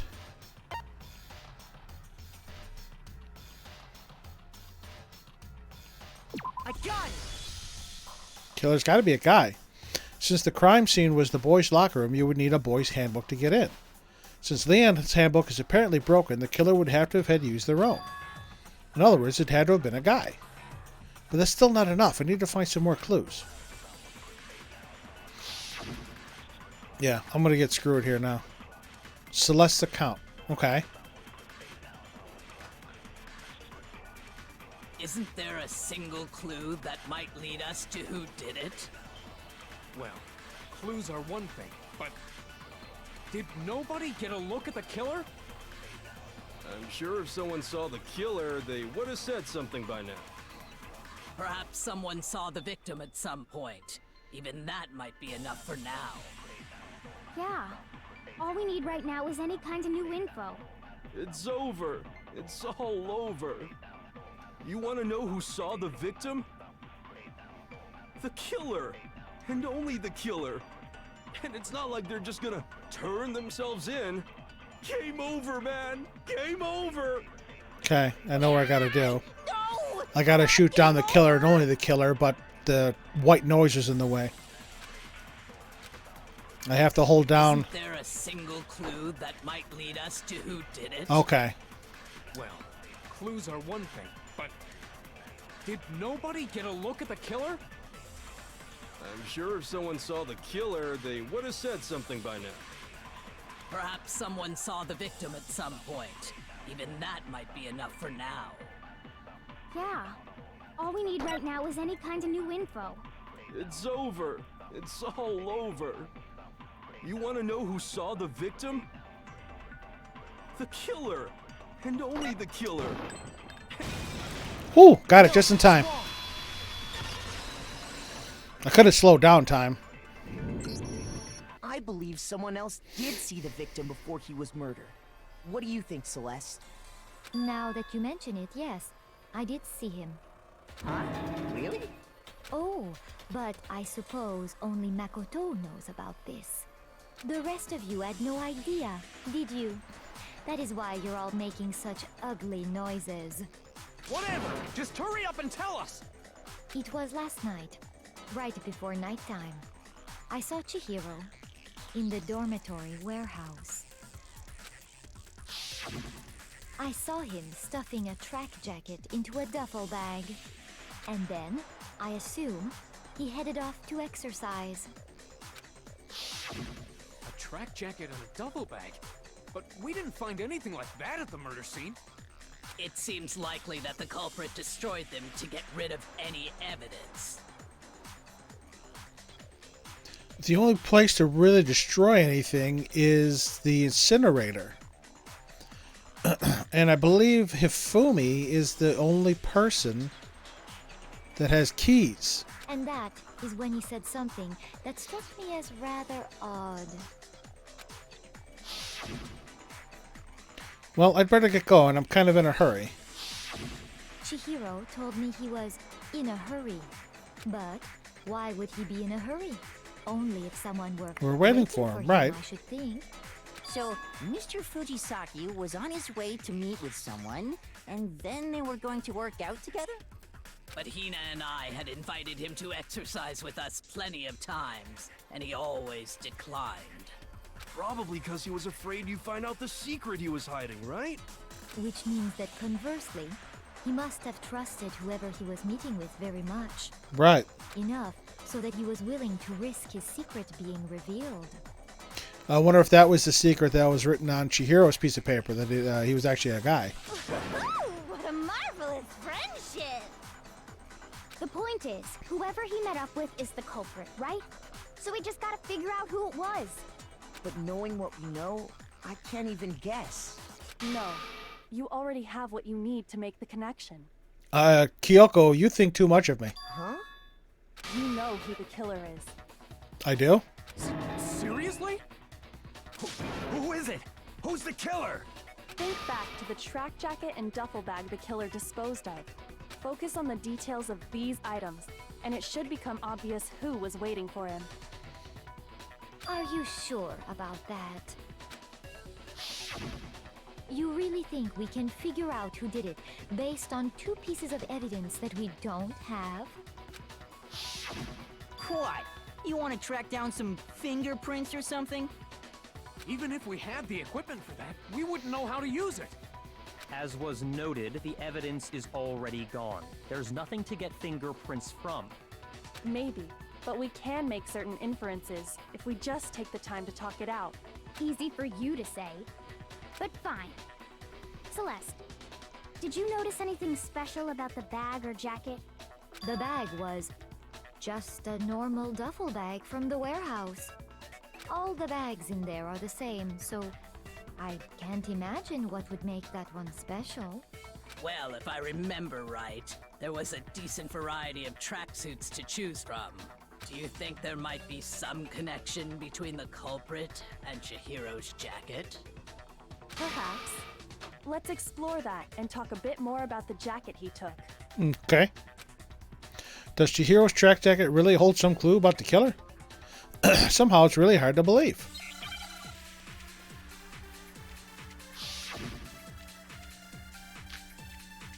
Celeste account. Okay. First of all, we know where Chihiro was headed. He was on his way to go exercise. So next we have to ask, why did he choose the specific tracksuit that he did? What do you mean, the specific tracksuit? I got it! He picked that tracksuit because it matched the one the culprit was wearing. So, what you're saying is, the killer was wearing the same blue tracksuit as him? My tracksuit is black. I don't even have a tracksuit. 'Cause exercising sucks. I have a white tracksuit personally. I got it from the warehouse, if you must know. Did any of that really help us get any closer to figuring out who the culprit is? No way. Not a chance. You heard him, right? What he just said without even realizing it? She's right. What he just said now is really odd. How did he know something like that? First of all, we know where Chihiro was headed. He was on his way to go exercise. So next we have to ask, why did he choose the specific tracksuit that he did? What do you mean, the specific tracksuit? I got it! He picked that tracksuit because it matched the one the culprit was wearing. So, what you're saying is, the killer was wearing the same blue tracksuit as him? My tracksuit is black. I don't even have a tracksuit. 'Cause exercising sucks. I Okay. have a white tracksuit personally. I got it from the warehouse, if you must know. Did any of that really help us get any closer to figuring out who the culprit is? No way. Not a chance. Okay. You heard him, right? No, he's quiet, Kyoko.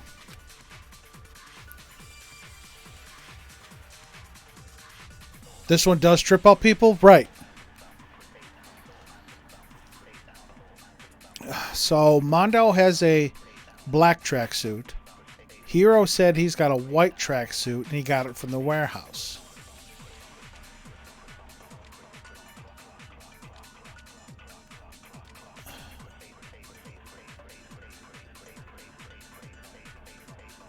Wait a minute.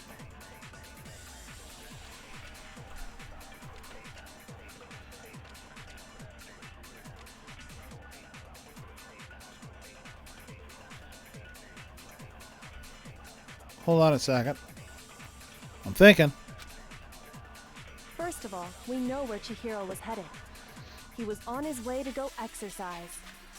So next we have to ask, why did he choose the specific tracksuit that he did? What do you mean, the specific tracksuit? I got it! He picked that tracksuit because it matched the one the culprit was wearing. So, what you're saying is, the killer was wearing the same blue tracksuit. No, that's wrong. Did anybody ever mention the color of the tracksuit? Hold on a second, Mondo. What did you just say? Something about the killer having the same blue track. Yeah, that exactly, Mikey. I don't ever remember them saying when he said blue. There had to be something with the colors because we had blue, black, and white. But I was trying to remember, did anybody actually say the color of the tracksuit?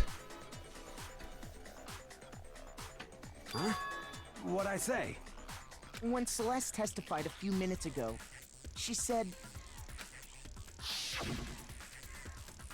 I saw him stuffing a track jacket into a duffel bag. And then I assumed he headed off to exercise. She never said anything about the jacket's color. Right. So why did you say Chihiro's blue tracksuit? What are you... You just... Hey, Celeste, what color was Chihiro's tracksuit? And only Celeste. Yep. Celeste and Makoto were the only two that knew other than Makoto and the killer. As a matter of fact, it was blue. And before we began the trial, did you tell anyone that? The only one I told about any of this was you. Then, Mondo, how did you know what color Chihiro's tracksuit was? Because I just... Oh, Mondo did it. Son of a bitch. I'm sure he saw the clothes at some point in the investigation. How? They're gone. No, that can't be it.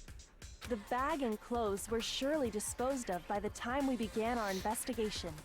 Then the only reason he could have known what color the tracksuit was is if he saw Cherry with it before he died. That's the only possibility. Oh, Genocide Jill gave her a pet name now. That makes it even worse. Lots of people forget that only Makoto knows what color the tracksuit is. Now, see, this goes back to the damn Morgana pancakes line. You know, you get so lost and so caught up in it that you don't realize that Morgana was the only one that said the word pancakes. And here, the romance is strong between Mondo and Taka. Yeah. You don't really know if anybody else said the word blue. And I don't, again, that's what tricked me. I'm like, wait a minute. Nobody ever said it was blue. Cherry? Are you talking about Chihiro? Keith is fabulous. Again. So, how about it? Did you see the tracksuit or didn't you? Oh, now her tongue's got a twist in it. Oh my god. You've caught the pancakes line. Now, see, I've seen some people that said they caught the pancakes line, but then just went right over their heads. You know, they caught it in the moment, but, you know, however many hours later you're playing the game, and it comes up that you don't remember. Just by chance. I just happened to see it last night. Oh, Mondo, you're busted. He walked past me, and he was carrying the tracksuit in his hands. No, that can't be it either. According to Celeste's testimony, she stuffed the jacket into her bag in a hurry. It was almost like she was trying to hide it. Just like that, she was gone. when Celeste noticed it, Chihiro made a point of making sure the jacket was completely in the bag. If you just ran into him briefly, you couldn't possibly have seen what color the tracksuit was. Yeah. It would appear you've dug your own grave. Perhaps. But you handed him the shovel, didn't you? That's why you said what you did. Focus on the tracksuit and it'll be obvious who he met with? What a bunch of nonsense. Oh, you smug son of a bitch. Ah, now I understand. It was all one big bluff, wasn't it? Your true intention was to draw a slip of the tongue from the culprit. That's why you said you knew who did it, to put them on edge. Sneaky. That's right. However, Mondo was my target all along. I had my suspicions about him from the very beginning. Why? But why? What made you so suspicious? That's a good question. The way he talked, the way he was acting, because I hated him. The way he was acting? There was a certain turning point that tipped me off.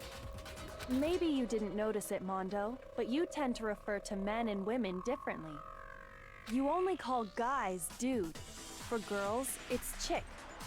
And after he was killed, you happen to refer to him as dude. Holy shit. Once I picked up on that, it occurred to me that Mondo knew something we didn't. The nuances. I'm sure, Yoshi, that you can confirm that that happened. Again, you are far ahead of me in, obviously, in this game, and you were in Persona 4. But I didn't pick up on that. I'm just so lost and so caught up in the game itself. It's the nuances. You noticed such a tiny detail? And that's why Danganronpa made you sensitive to word usage. Hifumi, I'm with you. Are you a witch? She's a witch! You're positively frightful! No, I'm not the frightful one. Not nearly as frightful as someone capable of murdering a friend. Mondo, was it really you? Did you really kill Chihiro? I Mondo! I didn't kill anyone! You've been all over me, judging everything I say, putting words in my mouth. What gives you the right to treat me like a goddamn criminal? And this is exactly how Leon acted when he was busted. He would never do something like that. This is a false accusation. It's true. My reasoning on that is pretty shaky. That was fast. Well, this does present us with a problem. It seems we are all out of leads. Nobody has that long of a tongue and can curl it without witchcraft. I can roll my tongue, but I can't curl it like she can. My time has nearly come. That's what my little ghost friend is telling me. Oh yeah, that reminds me. Hifumi, weren't you telling me you'd found some evidence? Really? What kind of evidence? Actually, you know, now that I'm thinking about it here calmly, it might not be all that relevant. Jeez, does your confidence just get up and walk away?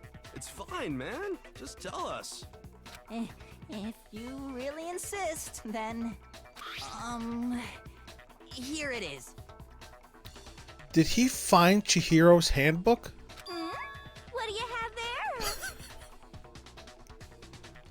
Those images of her face are going to haunt me. It happens to be an e-handbook. I found it laying on the ground, so I scooped it up. You found it on the ground, right? Then it must belong to Chihiro's, because it's missing. I got it! We know Chihiro's handbook was missing from the scene of the crime, right? For a fact. For a fact indeed. I was totally sure I'd found it. Then it must hold some clue about the culprit, right? Well, that's what I was hoping. But it's busted. It won't even turn on. I imagine the culprit broke it to get rid of any evidence after the murder. But Monokuma says they can't break. That's odd. I didn't think the handbooks were quite so fragile. You're right. They're not. They're totally waterproof and shock resistant. It would take an awful lot to break one.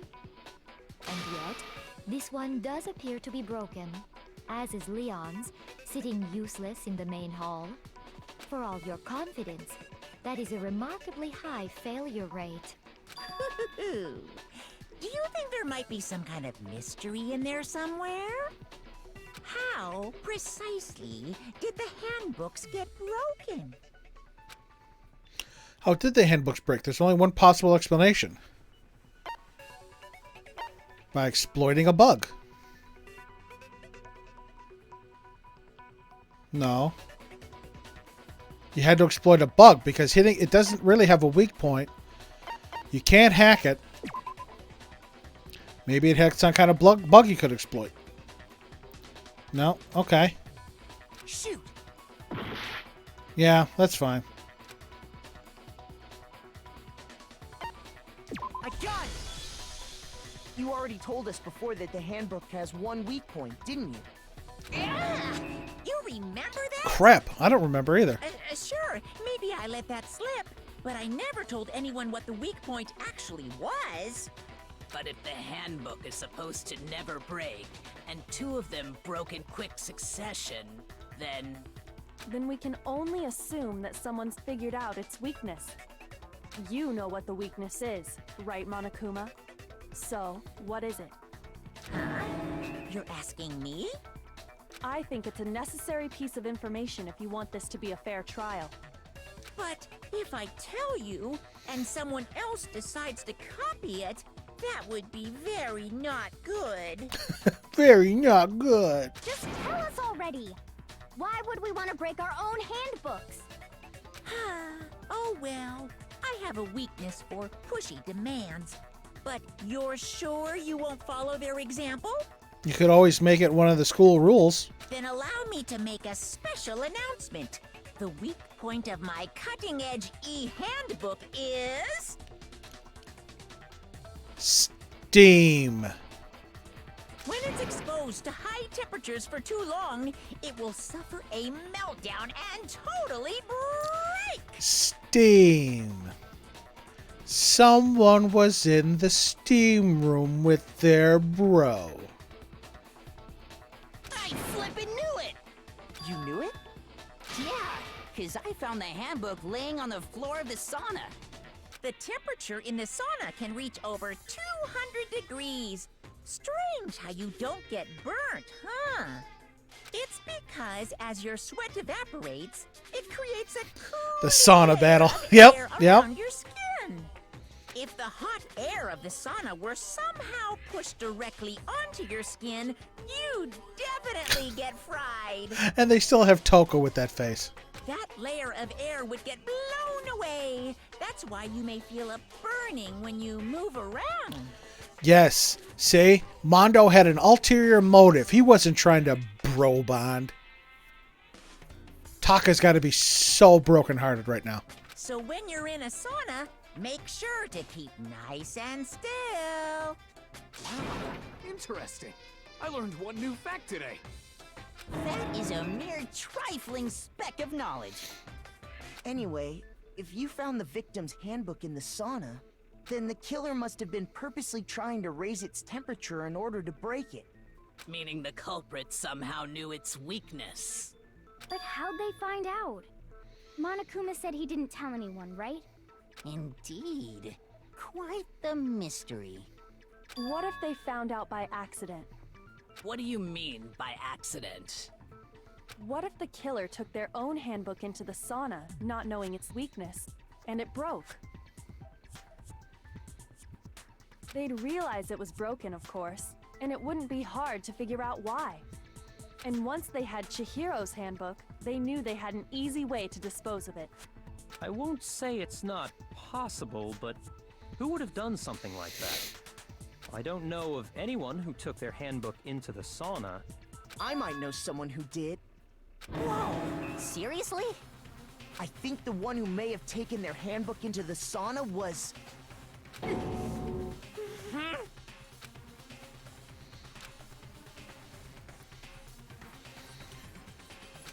Who wore all their clothes in the sauna? Mondo.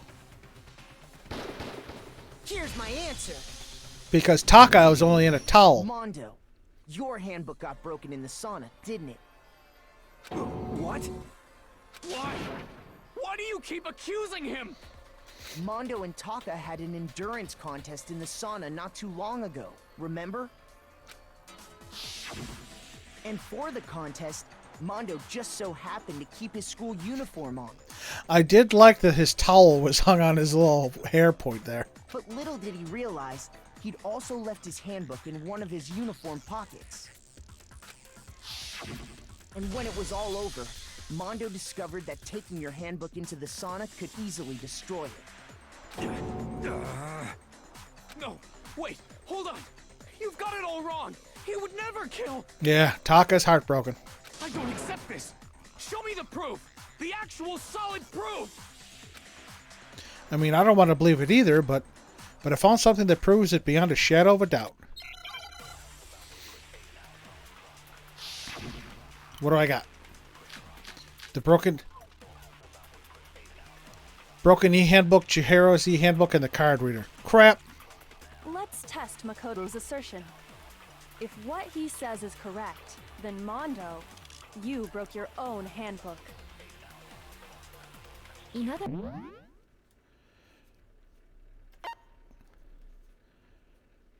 Oh, left. Okay. I forgot which one changes the bullet.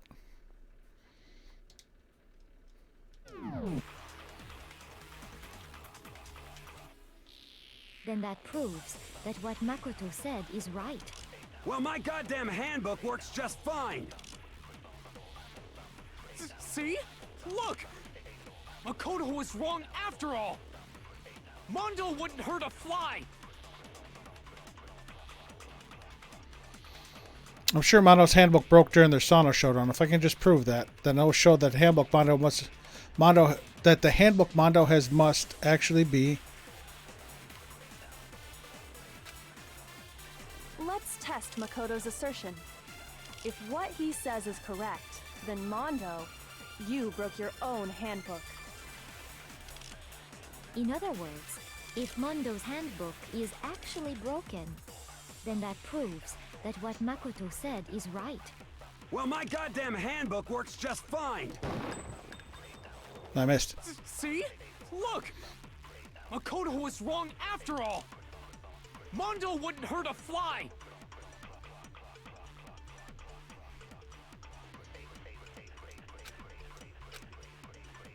Let's test Makoto's assertion.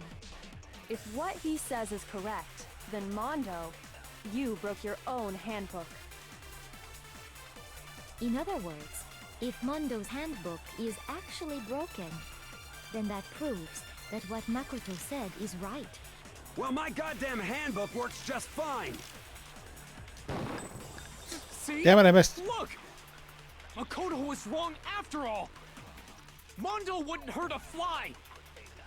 Yeah. Hush, hush. Yeah, I got it, Makoto. Let's go. Let's test Makoto's assertion. If what he says is correct, then Mondo, you broke your own handbook.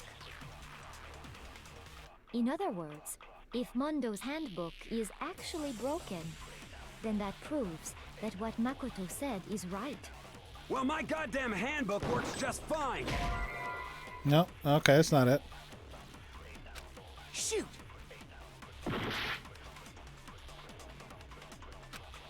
That's the broken Let's card test reader. Makoto's assertion. If what he says is correct, You had to break the then card Mondo, reader to get in. You broke your own handbook.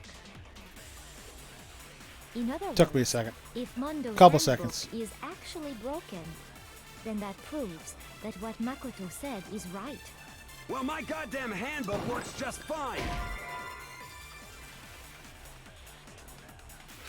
Shoot! What? Let's test Makoto's Okay. assertion. If what he says is correct, then Mondo, All right, I might lose you here broke then. your own handbook. In other words, if Mondo's handbook is actually broken, then that proves that what Makoto said is right. Well, my goddamn handbook works just fine. See? Look! No, I missed. Makoto was wrong after all! Mondo wouldn't hurt a fly! Or am I going after the wrong one? Let's test Makoto's right. assertion. If what he says is correct, I'm gonna try the card reader on you broke Taka. your own handbook.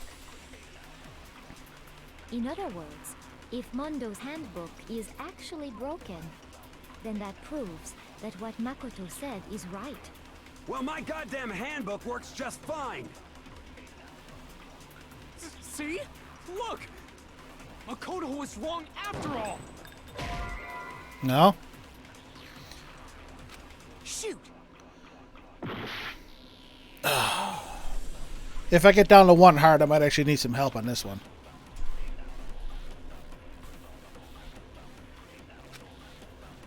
Let's test Makoto's assertion. The Broken E handbook, If what he says is Chihiro's correct, E handbook, then Mondo, and the you card broke reader. your own handbook. In other words, if Mondo's handbook is actually broken, then that proves that what Makoto said is right. So, Well, my goddamn handbook works just fine. See? Look!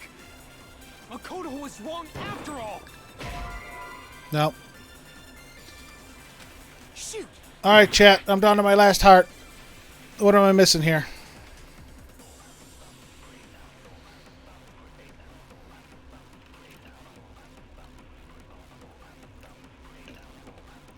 Right. I mean, I don't know. I thought it would be the broken card reader in his handbook, because if his handbook actually worked fine, there would be no reason to break it.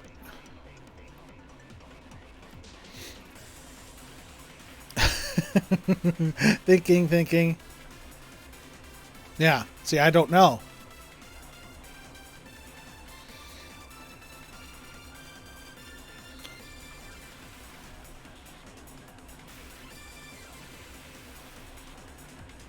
Again, unless I'm supposed to copy him saying wrong and that his handbook works just fine. There isn't too many. Again, there aren't Let's too many. test Makoto's assertion. If what he says is correct, Too many then choices Mondo, here. you broke your own handbook. In other words, if Mondo's handbook is actually broken, But which one? This Broken E handbook or Chihiro's? Well, my goddamn handbook works just fine. Because the Broken E handbook is Leon's. Makoto was wrong after all. Mondo wouldn't hurt a fly.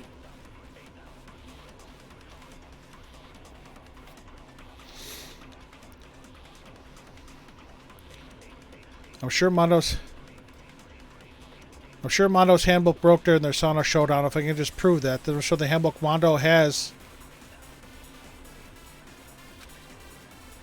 Let's test Makoto's assertion. If what he says is correct, then Mondo... All right, this is my last broke your shot. own handbook. In other words, if Mondo's handbook is actually broken, then that proves that what Makoto said is right. Well, my goddamn handbook works just fine. Yep, I missed. See? Look! Makoto was wrong after all. Mondo wouldn't hurt a fly.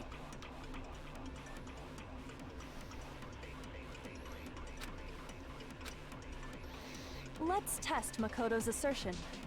If what he says is correct, then Mondo, you broke your own handbook. In other words, if Mondo's handbook is actually broken, then that Yeah, that's what I'm gonna do proves now. that what Makoto said is right. Well, my goddamn handbook works just fine. No, that's wrong. Interesting. Whew. I thought I used that one. The handbook you have right now, is it really yours? The fuck is that supposed to mean? The broken handbook that was in the main hall, isn't that one actually yours? What the heck are you talking about? Yeah, that was too close. That's why again I said if I got down to one heart. What I mean is, I think Mondo swapped his handbook out for one that actually works. I think he took Leon's handbook and replaced it with his own. Oh, that's right. We only assumed that was Leon's handbook. Your heart rate spiked. We only assumed that was Leon's handbook. We didn't know for sure because we couldn't turn it on. After all, Monokuma said himself that Leon's handbook never should have broken. That's right! The punishment it suffered wasn't nearly enough to destroy it. So then, the broken handbook in the main hall is actually Mondo's, which would mean that the handbook Mondo has right now is actually Leon's, yes? Yes. But doesn't that violate the school regulation that says loaning out your handbook is prohibited? Yes, thank you. Thank you, Ms. Mono. But again, they're still hung up on loaning out your handbook. Leon's dead. He's not loaning it. Well, here's how I look at it. There is a rule about loaning your handbook to another student, but if they're dead, they're not a student. It's kind of a gray area, I admit. But no worries. If anything, it just makes things more interesting. As such, I decree that exchanging Handbooks for the corpse is not a violation of the rules. Exchanging handbooks for the corpse. Well, Mondo, if I'm wrong about this, you're welcome to say so. I'm happy to admit I made a mistake, but... Son of a bitch. What's wrong, bro? Come on, tell him he's wrong. You are wrong. You have to be wrong. Everything you just said is wrong. You made it all up. Okay, then why don't we look back on this case one more Oh, time? now I got 20 minutes to piece together everything. That way, everything will become clear, and we'll all see if I was right or wrong.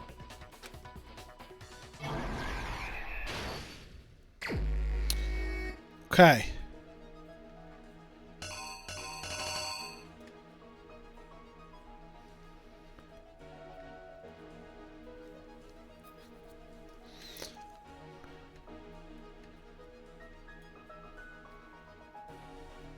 See what I got down here.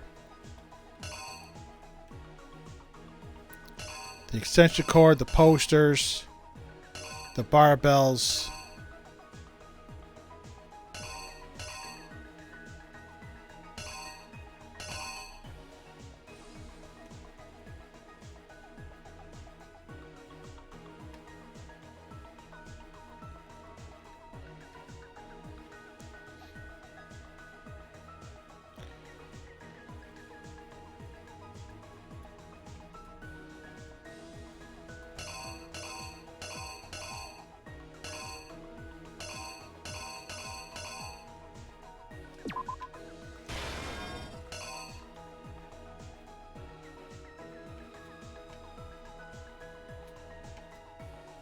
Okay.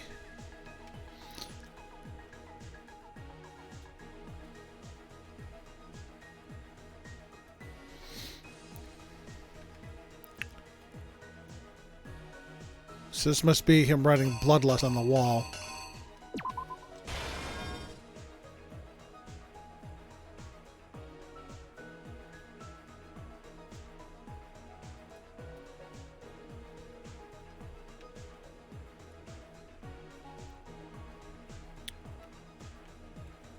See if I can work backwards here.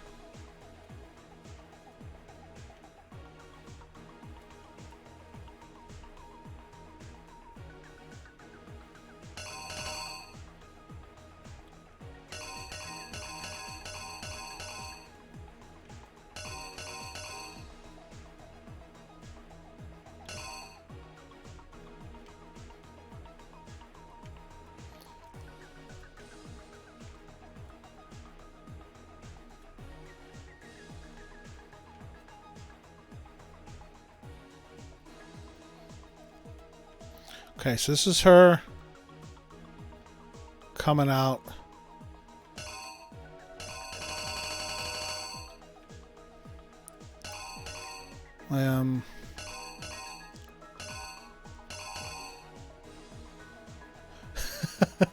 Ooga booga. Ed boy, how you doing? Welcome to the stream. Hope you're doing well. I'm thinking it's this one here because it's the bag. Stuffed it in.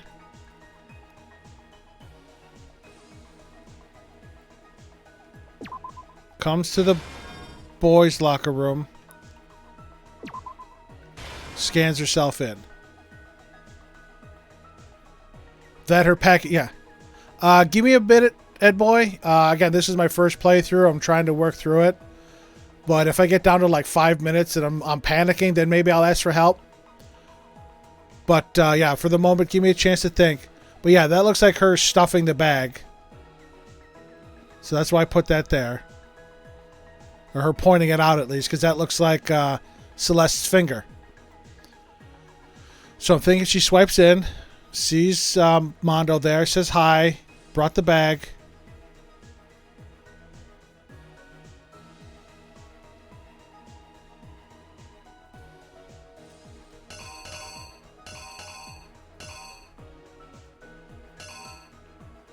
I don't know if that workout one is really it. I'm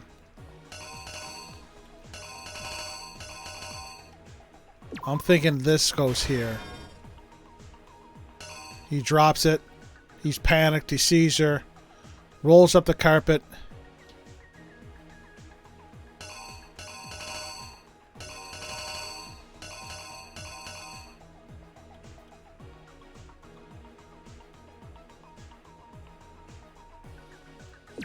Takes her handbook. Takes her to the girls' room. Oh, no. Take that off. Maybe just go over here. Into the girls' room.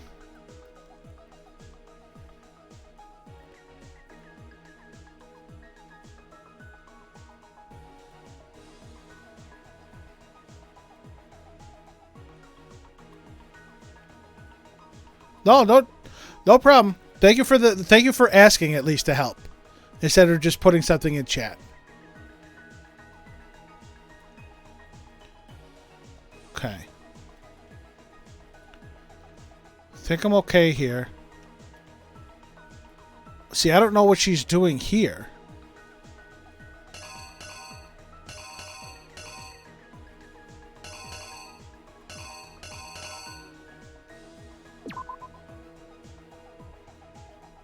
Maybe this?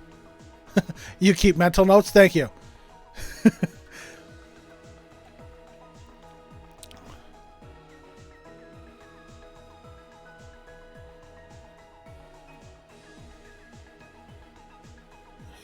Rolls it up.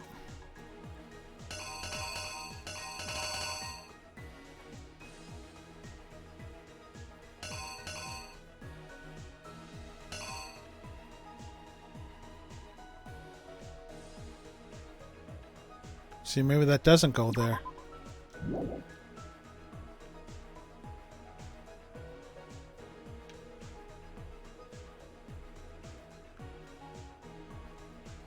See, there's where they're switched.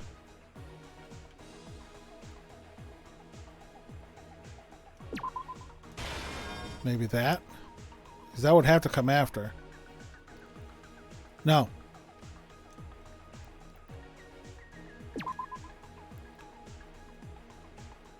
This will go here. That would go there. Because the blood dripped off the poster onto the floor.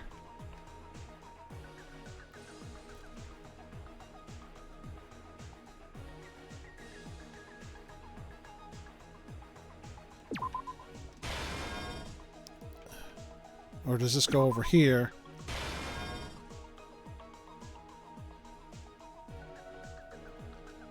See, it'd be nice if I could... I mean, these pictures are very vague. I mean, what the hell is this? Is this her dropping her e-handbook?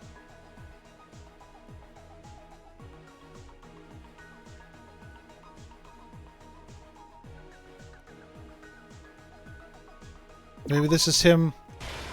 He's rolling up the carpet, takes the poster off the wall.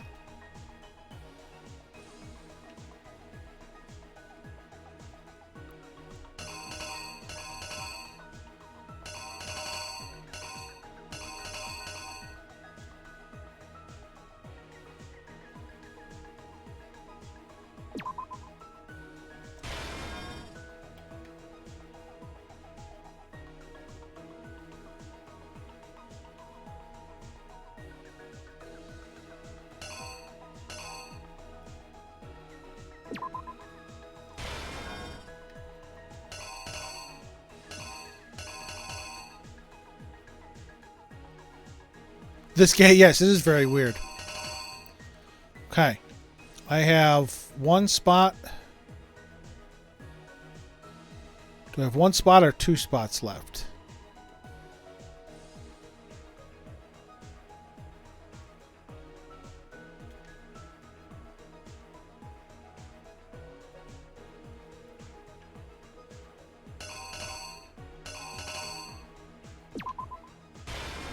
I'm going to put that one there.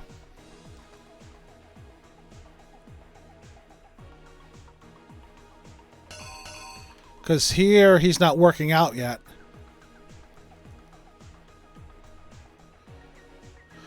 Well, half of my time's already gone. I'm pretty sure that one. Pretty sure these two. That one I'm not sure of. That one I'm pretty sure of. This one I think goes into the girls' room, swipes in. That Kuya being a dick. Dryer's done.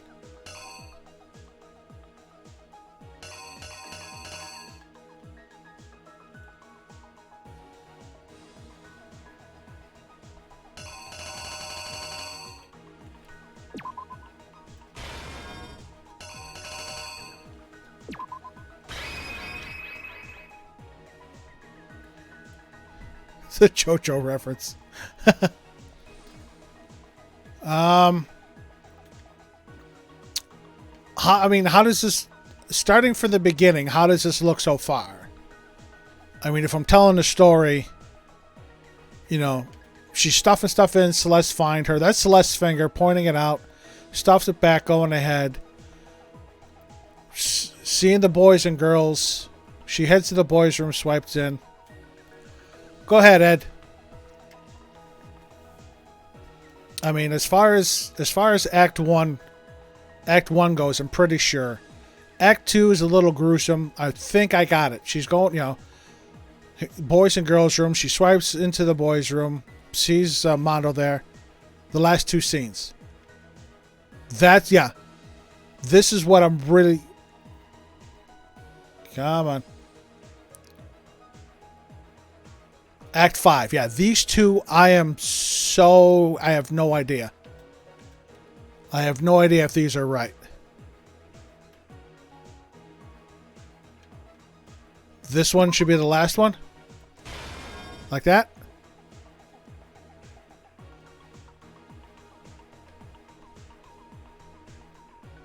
Swap the last two over. Okay, so that was that. Oh, nope, this one. Where'd I have it? This. That look better?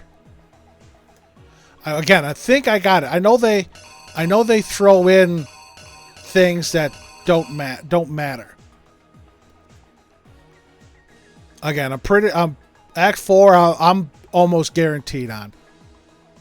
So yeah, these two I was really unsure of.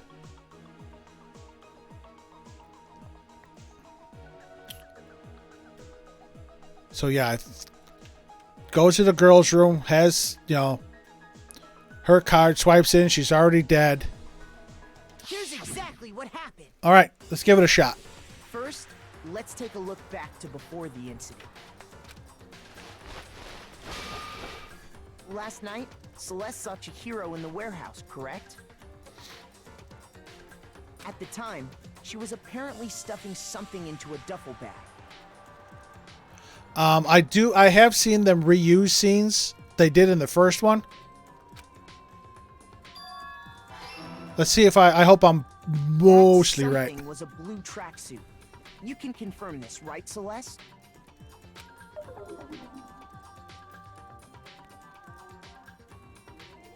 With bag in hand, Chihiro headed out, even though it was officially nighttime. She made her way to the locker room, specifically the boys' locker room. But how could the victim, who was apparently a girl, access the boys' locker room?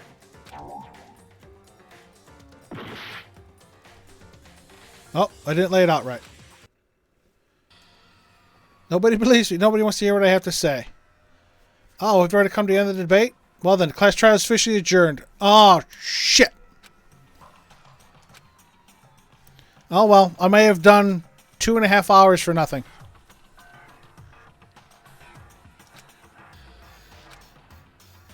Yep. Is this really the end for all of us? Yes, I want to give it another shot. Jesus Christ.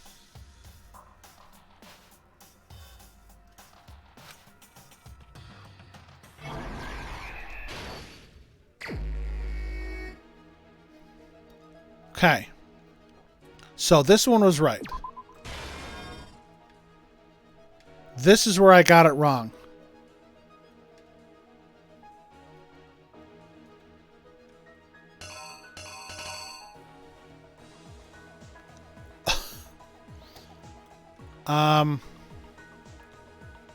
Yeah, I need to do it all again. I didn't even get far enough. This was nope, that wasn't there. This was here. This was the poster. Just a poster. This was him taking down the poster.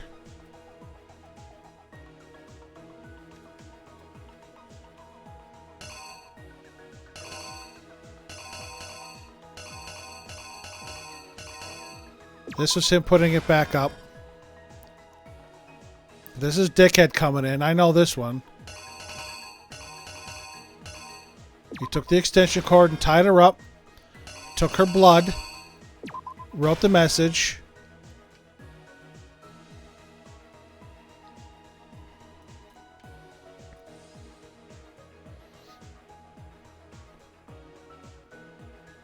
Okay.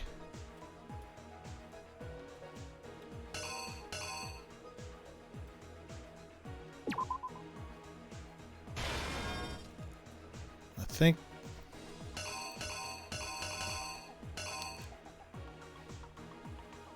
it's the card.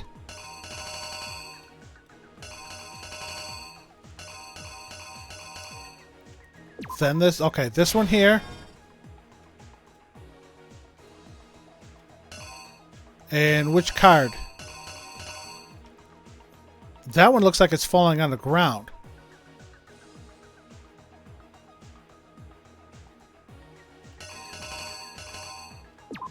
This one?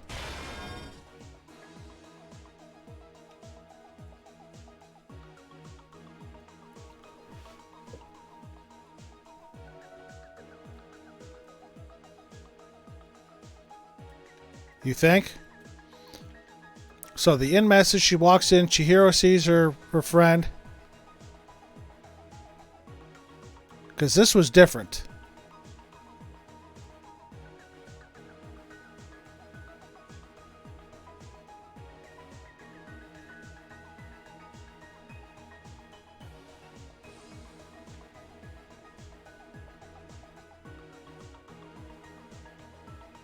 Okay, so the falling card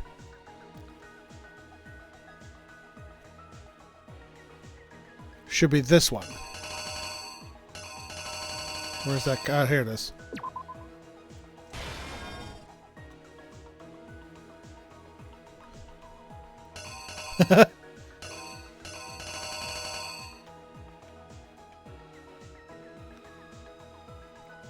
What's up, Ed?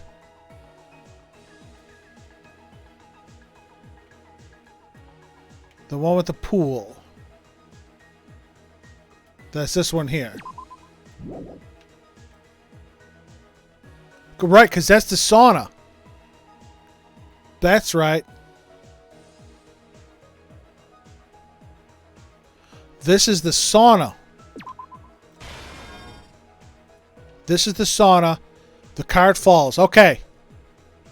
Got that one.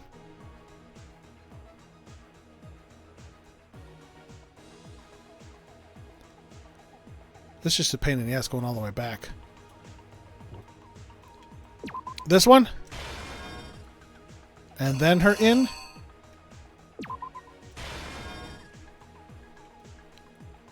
How does this look? The access scanner is the last.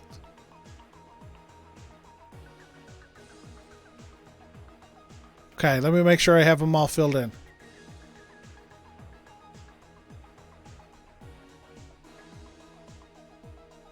So I think I'm I'm missing this one here. This one should be the girls' room.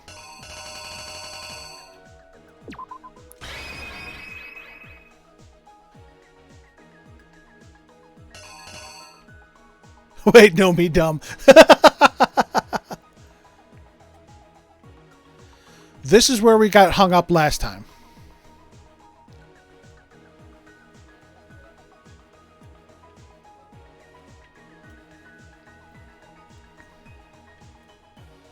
Alright, I think that's it. That's where I got... Again, if it'd be nice if these pictures had, like, explanations. Taking down the poster, getting in, hanging up, laying her down. Alright, I think that's right, because this is the sauna. The killer is you! Oh, he said... Let's take a look back to before the incident. That was different. He said the killer is you. I think we got it. Last night, Celeste saw Chihiro in the warehouse, correct? At the time, she was apparently stuffing something into a duffel bag. I'll have to try that. If we fail again, I'll definitely try that. That something was a blue tracksuit. You can confirm this, right, Celeste?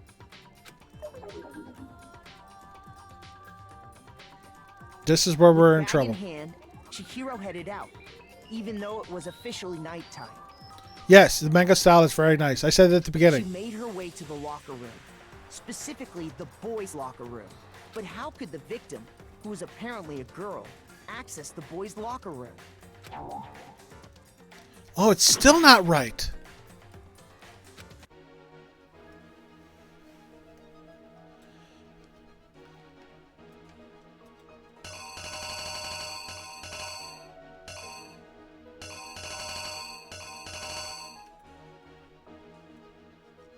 Was this it that we had last time?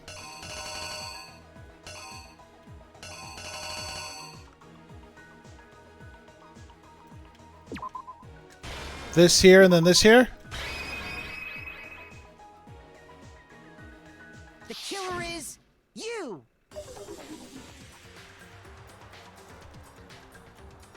With bag in hand, Chihiro... Yes, we got that. She made her way to the locker room. But how could the victim... Okay. Simply Whew. because she was really a he. Damn, I hate these. Which is why he was able to use his own e-handbook to gain entrance to the boys' locker room. Once inside, he met with someone there. And the person he met was the one who killed him.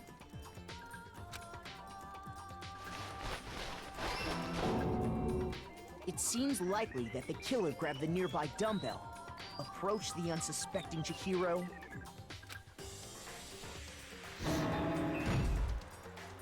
and attacked him.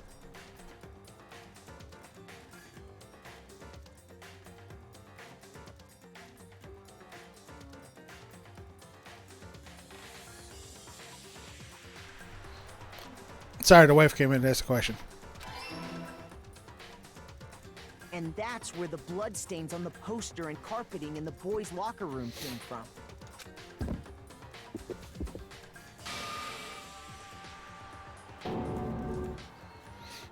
It was likely in the heat of the moment. The body was arranged, but the murder itself felt unplanned.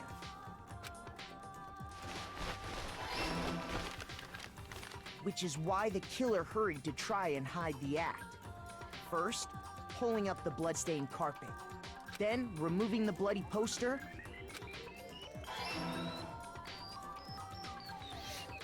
And finally carrying the corpse into the girls' locker room. I definitely didn't get an A on this case. A girl's handbook was necessary to get into the locker room, of course. But this alone doesn't prove that the killer was necessarily a girl. After all, Sayaka and Junko's handbooks had been placed in the main hall. Using one of those, a boy could get into the girls' locker room without much problem. And that's exactly how the killer did it. With the carpet and the poster they brought with them, they got to work. They changed the layout of the boys' and girls' locker room in what you might call a crime scene switch. That could have been the end of things, but no. Byakuya discovered the body and decided to intervene in the situation, making things even more complicated.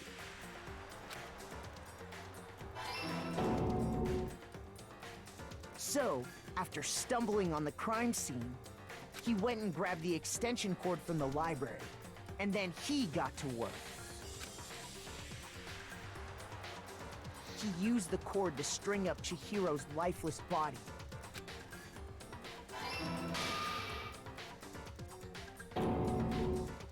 Then, using the victim's own blood, he left a grisly message there at the scene of the crime.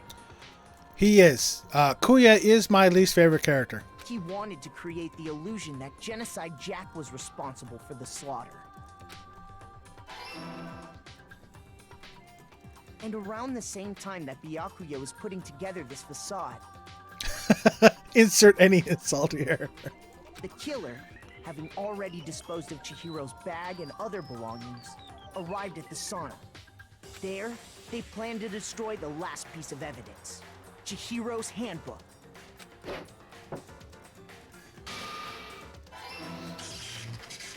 And just as the killer expected, the steamy sauna was enough to ruin the electronic gadget. Now, see, my first inkling was Toko based on the split personality. But I always had my doubts because Genocide Jack always used scissors. And there weren't any scissors. They also used rope. There wasn't any rope. It was an extension cord. That's, after that, that's when I thought it was Kuya. Somehow, the killer knew that the handbook couldn't stand up to the heat of the sauna. And the reason they knew that is because the sauna had already wrecked their own handbook. And that's how it all played out.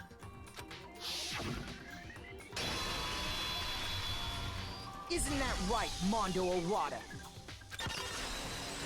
Now my least favorite part. Wait! No! This can't be right! Where's your evidence? Yeah, where's your evidence? Guilty by association. He tampered with the murder scene. He definitely, again, if this was a real world thing, he'd definitely get something for that. You need evidence. You need proof. Without any proof, you can't pin any of this on him. Evidence that Mondo is the killer. That already revealed itself earlier in the trial. If I could somehow show where Mondo's handbook is right now. Once they do that, everything will become clear. Oh, that Kuya was manipulating Toko. Gotcha.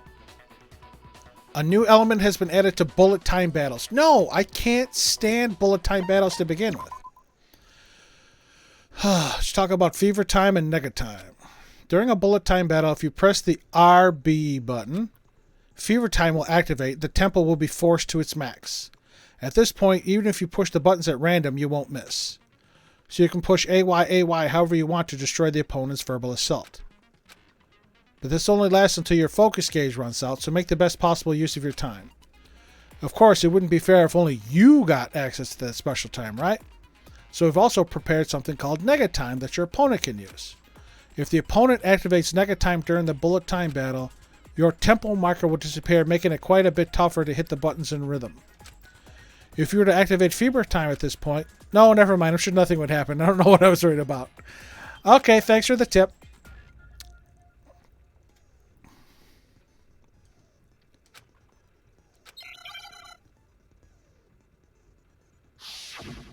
Moment of truth. Show me some evidence. You're wrong. I won't listen. I refute you. False.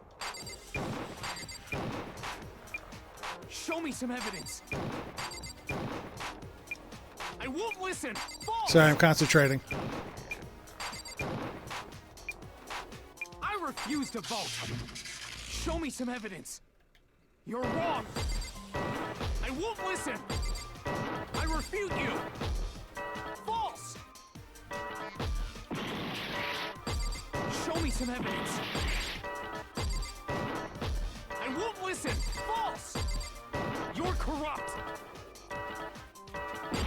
I refuse to vote. I refute you. False. You're corrupt. Show me some evidence. I won't listen. I refuse to vote. Show me some evidence. This should prove it. I thought I activated it. If my thinking so far is right, Mondo must have replaced his broken handbook with Leon's. In which case, we can just check each of our handbooks right now. Once we do that, we'll... We don't gotta do that. Huh? Yeah. I did it. I killed him. Mondo.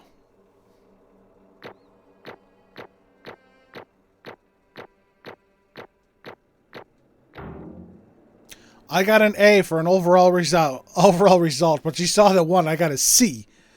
God, that was horrible.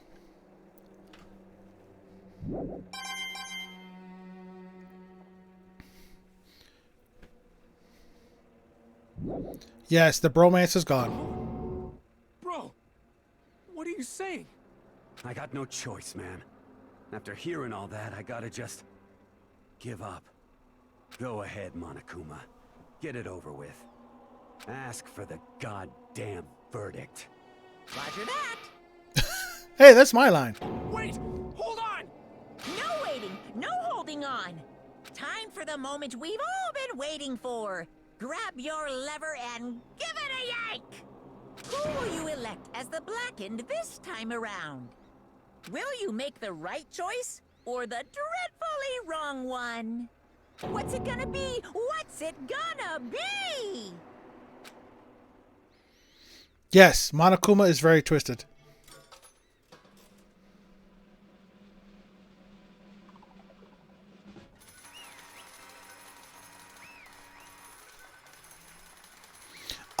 For the first trial, I actually thought I had to do something there. I didn't know I just had to leave it. What? Uh-oh, this time it looks like You got it right again. Yes, it is so. The Blackened that killed Chihiro Fujisaki was Mando Owada. Yes. Mondo's VA was fabulous. Unbelievable. In case you're wondering, the vote was not unanimous. Taka chose the wrong answer. You're treading very close to the danger zone, Mr. Ishimaru. You need to be more careful. I refuse to believe it. There's no way he would kill someone.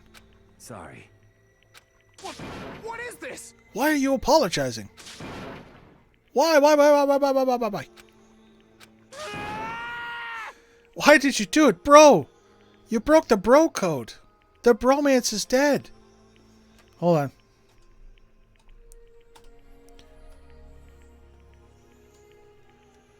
Family that's lonely together is bronely together. That's my, I laughed my ass off when Teddy said that quote in Persona 4 Golden, so. Now then. Well, it looks like Mondo's taken a vow of silence, so allow me to explain on his behalf. Actually... The story of the murder this time is the sad story of two men. Oh, but for anyone who doesn't really want to hear it, you can hit the B button to fast forward the text. No, I need to hear it. Anyway, there was once a young boy, and his name was Chihiro Fujisaki. He had an extreme inferiority complex regarding his own lack of strength. You're so weak, even though you're a boy. He'd heard things like that as long as he could remember, and he couldn't overcome his weakness. On the contrary, he tried to hide and buried himself further and further into that weakness, to take on the fragile form of a petite young girl. He had chosen that as his way out. Now nobody will be able to say anything about even though you're a boy. Yeah, Monokuma on that fourth wall break. But again, I can see, if you're playing it through for a second time and you're trying to get different skills and you want to hang out with different people at different times. I can see how, just skip, but as it's my first time playing. But no matter how tightly he wrapped himself up in that shell, the inferiority complex had already taken root deep inside of him and was not so easily weeded out. As it turned out, the shell was completely empty. The complex didn't disappear. Instead, it only grew stronger and stronger. Danganronpa speedrun. Yep. I'm weak. Weak.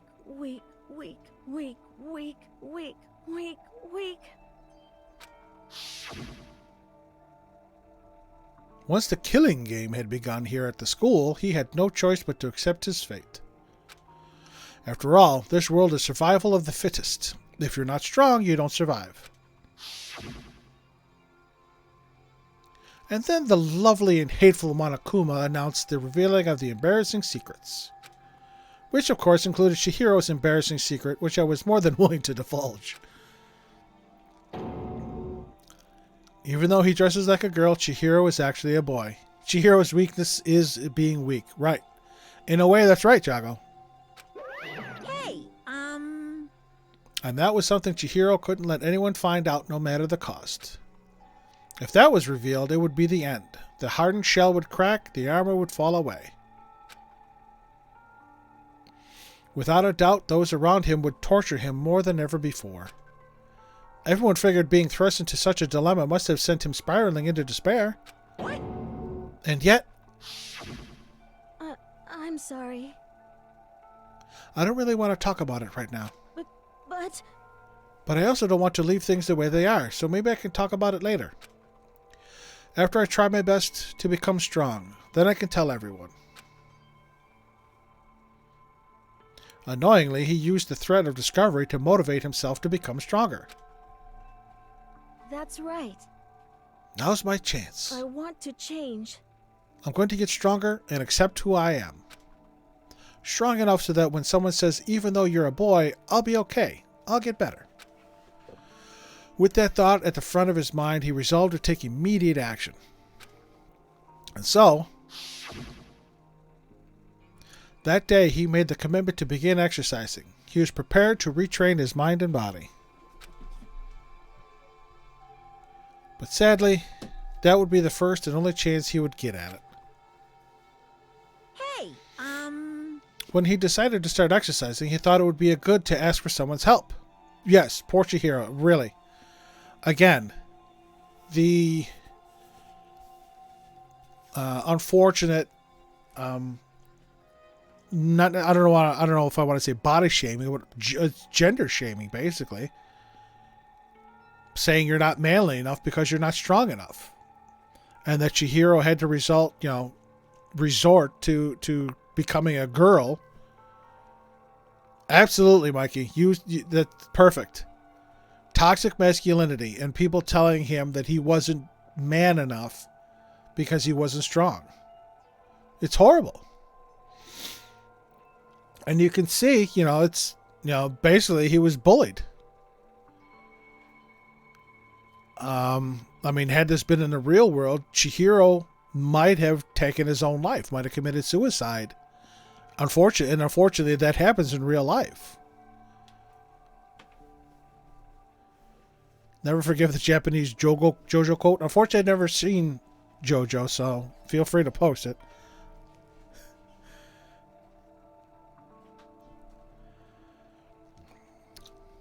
Chihiro's story made your heart turn. Miss Mono, absolutely. It is heartbreaking. It really is. When he decided to start exercising, he thought it would be good to ask for someone's help. But he wanted to tell that person his secret first, and then ask them to help him from there. And the person he went to... That's right. It was me. The game is supposed... Well, absolutely. Just the fact that the only way to get out is to murder... That in and of itself is sad and twisted.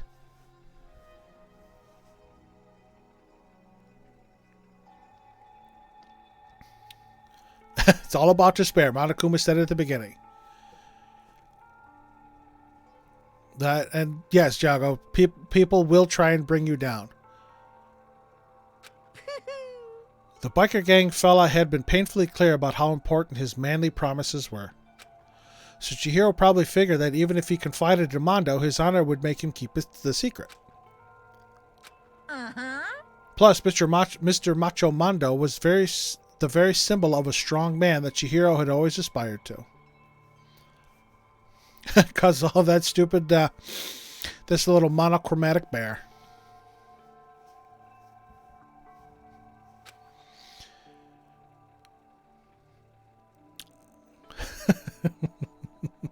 I thought you were going to say Monokuma. I didn't know. I mean, again, I would imagine that there is somebody behind Monokuma, but I don't know who it is yet, so.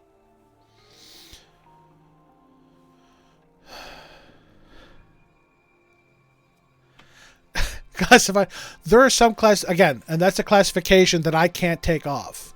There are some classifications that I can add. I added first playthrough. But yeah, all the others are there because that's what Twitch labeled him with. He was basically killed by someone he looked up to. Absolutely. Maybe talking to Mondo about it will help give me some courage. Mondo was the man's man. Again, he would keep a bro code. But again, Monokuma said it wasn't premeditated. So he went and asked Mondo to help him become strong. That was his aspiration. And he thought that only with Mondo's support would he ever be able to come close to that. Correct. So then that must be why Mondo did what he did, to keep the promise he'd made to Chihiro. Huh? Did what he did? You mean that's why Mondo carried Chihiro from the boys' locker room into the girls' locker room? Protected Chihiro's secret. Indeed. Yes, that's exactly what I mean. Wasn't that to cover up what he'd done? Nope. Certainly. That could have been part of it, but I don't think it was the main reason. The real purpose was to keep the promise between men he made to Chihiro. But how does moving the body keep his secret? Because if everyone knew he'd been killed in the boys' locker room, then everyone would have been arguing about how she got into the boys' locker room, right? Once that started up, at least a few of us would have immediately begun to suspect his identity, so He tried to protect Chihiro's secret by putting him in the girls' locker room and stealing his handbook, see? Then Mondo did all that to keep the promise he'd made to Chihiro, who he'd also killed. Why would he do that? The more I hear you talk, the more I don't understand. I mean, you guys trusted each other, right? Absolutely, Taka. So why? Why did you? Because no matter what, I didn't want anyone to know. I knew it. So that's what triggered it after all. The possibility of having your embarrassing memories and secrets exposed. What is this? That's impossible. Nothing could have been that bad. Something he didn't want anyone to know, even if it meant killing someone? You're wrong. It's impossible. Don't make me repeat myself. The voice line. Don't make me repeat myself. How many times must I repeat myself? To judge others by your own standard is the height of folly. Even if you can't comprehend it, he obviously can. That's all there is to it. Well, while we're on the subject, why don't I tell you? My nose is starting to run, so hold on a second.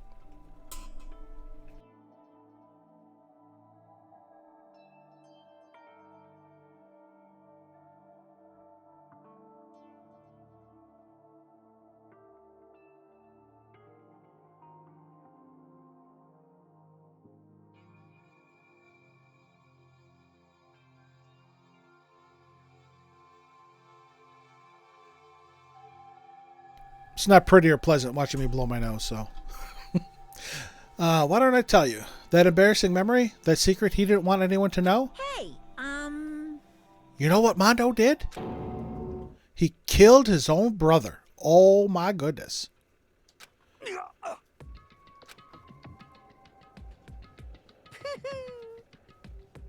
Mondo, the ultimate biker gang leader, makes all the hoodlums and riffraff across the country tremble. He broke his own bro code, right? But the only reason he had the chance to join a gang in the first place was because of a certain someone.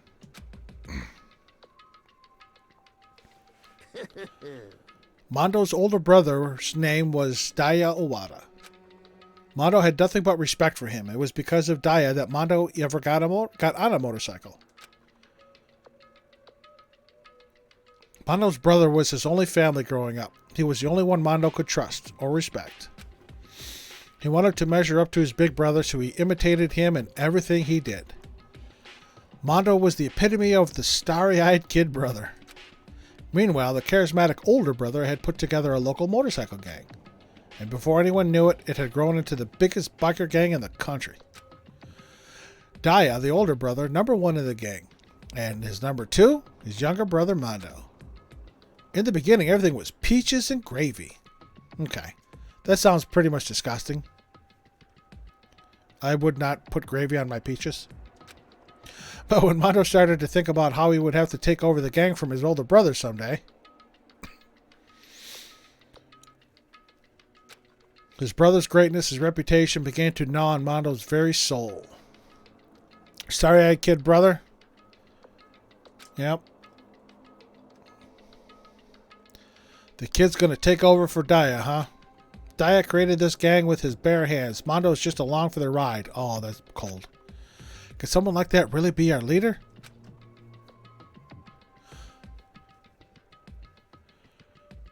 Whoa!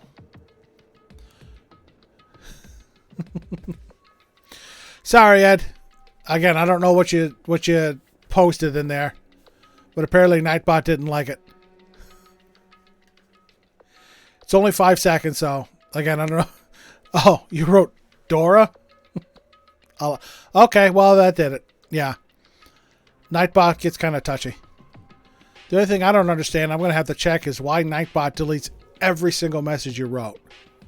I'm going to have to take a look into that. No, I know you would. Again, you have been very respectful since you came in. Again, Nightbot, we'll blame Nightbot on this one. You have been very respectful, and I thank you for it. All that'll do is make the gang look bad.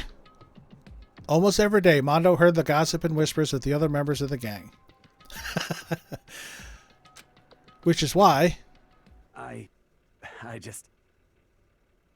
gotta get stronger. Stronger than Daya. Nightbot's a little stingy today. Once. Just one time. No matter what, I gotta win. Don't fuck with me. I don't care what it takes. I gotta come out on top. And on the night of his amazing brother's retirement ceremony, Mondo challenged him to a street race. Crazy Diamond. But during the race, tragedy struck. Oh. The kid brother pushed ahead with reckless abandon, eager for victory, and dashed into oncoming traffic. But suddenly...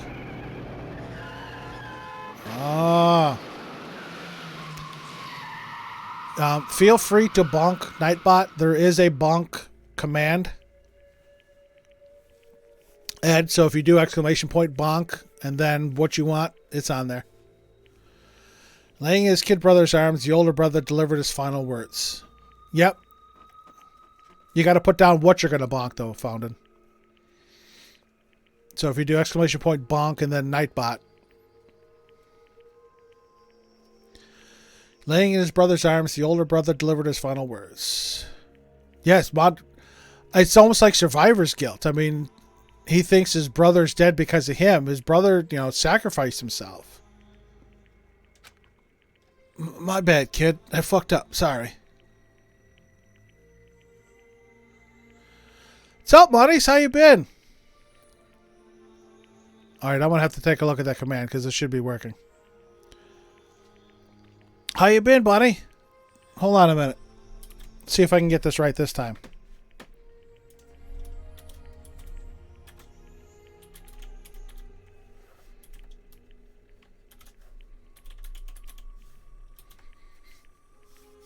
There you go.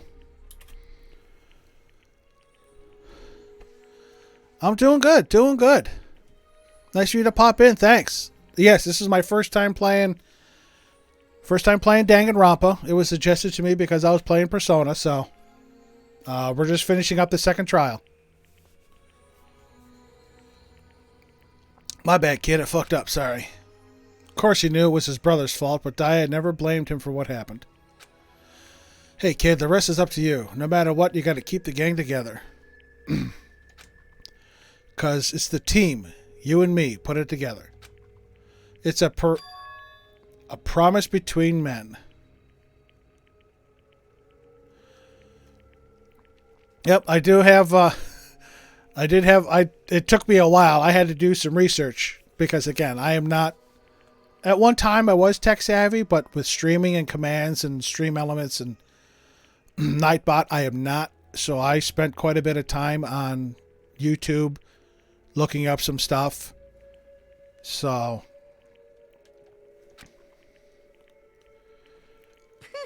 Ed Boy, thank you for the follow. See, now what I need are alerts. I don't have alerts pop up anywhere. Just obviously in the stream.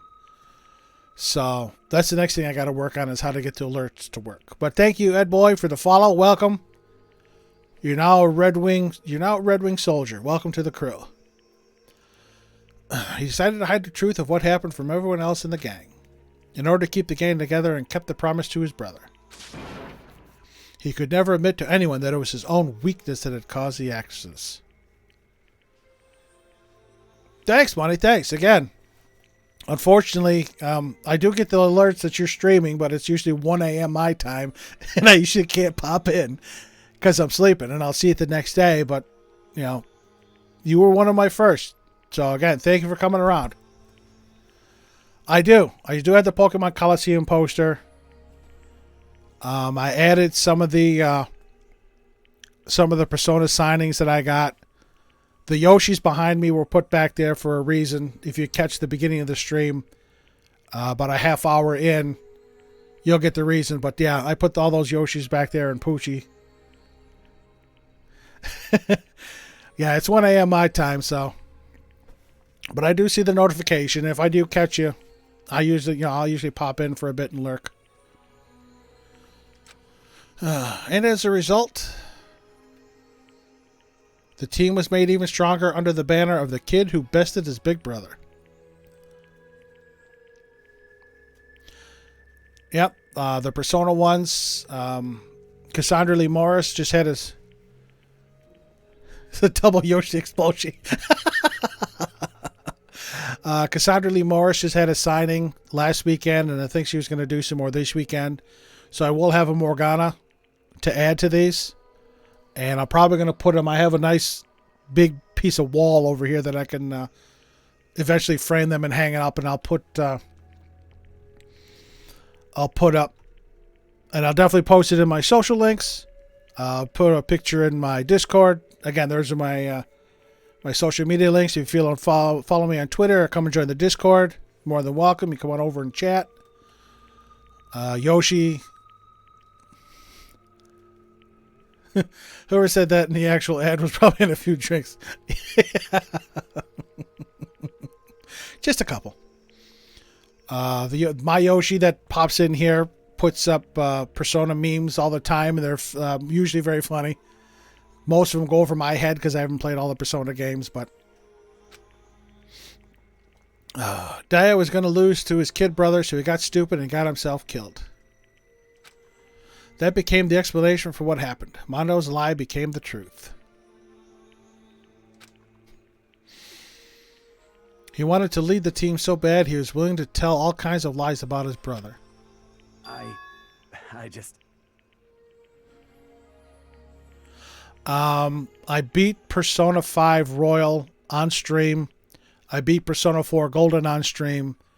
I have Strikers. I'm not playing it yet. I will be streaming it eventually, but not right now because everybody and their brother streaming it. My little channel will get lost.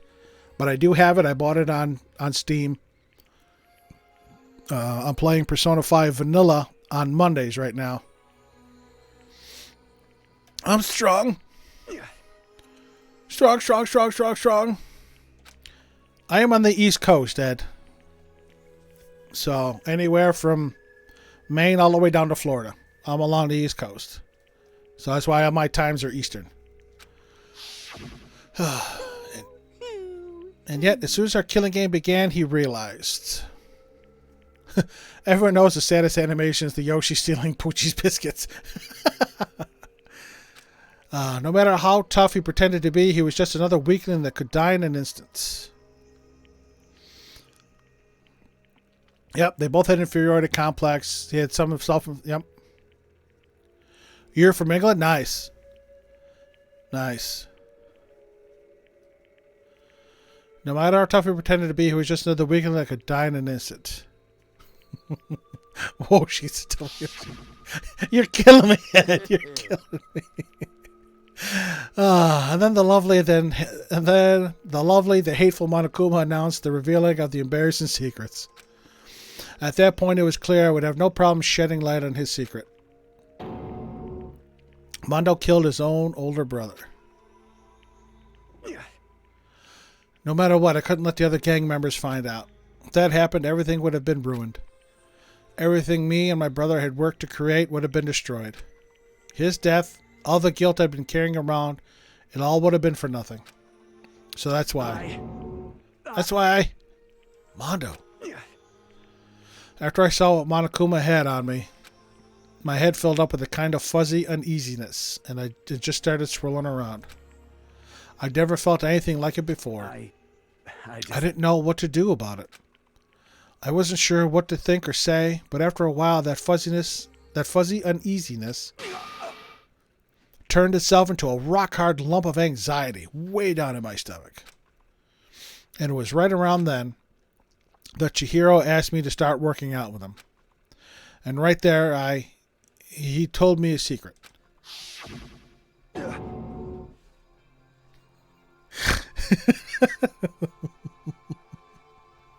You killing me. God damn. Seriously? Jesus. I'm sorry. Yeah, I'm sorry I lied to you. But why? Why now? Why are you telling me this all of a sudden? Huh? Because, I mean, you've kept that secret all this time, right? If anyone found out, you would... But... You're right, but... I want to change. I wrap myself in lies. I'm weak. I want to destroy that version of me forever. His words were like a knife in my gut. Yoshi said no to a double Yoshi explosion, even though she would be presented at the Yoshi Shoshi. Are you happy now? I felt like he was exposing the lie I had been living myself. I have to change. I don't want to be weak anymore. You're so strong. It can't hurt you, right? Whatever secret Monokuma might tell us. You piece of... So, what? You're saying I should just say it? What? You're saying if I really am, I should just be able to tell everyone my secret? Huh? Huh? I was jealous. I was jealous of Chihiro's strength. He had the strength to face his own weakness, to try and overcome it. It was the kind of strength I've never had. So I was jealous of him. And that jealousy broke me. What? You making fun of me? I'm strong. Are you fucking with me right now? No. I'm not making fun of you. You really are strong, Mondo. I felt like I could hear something starting to creak. Something inside my head. What did he want me to do?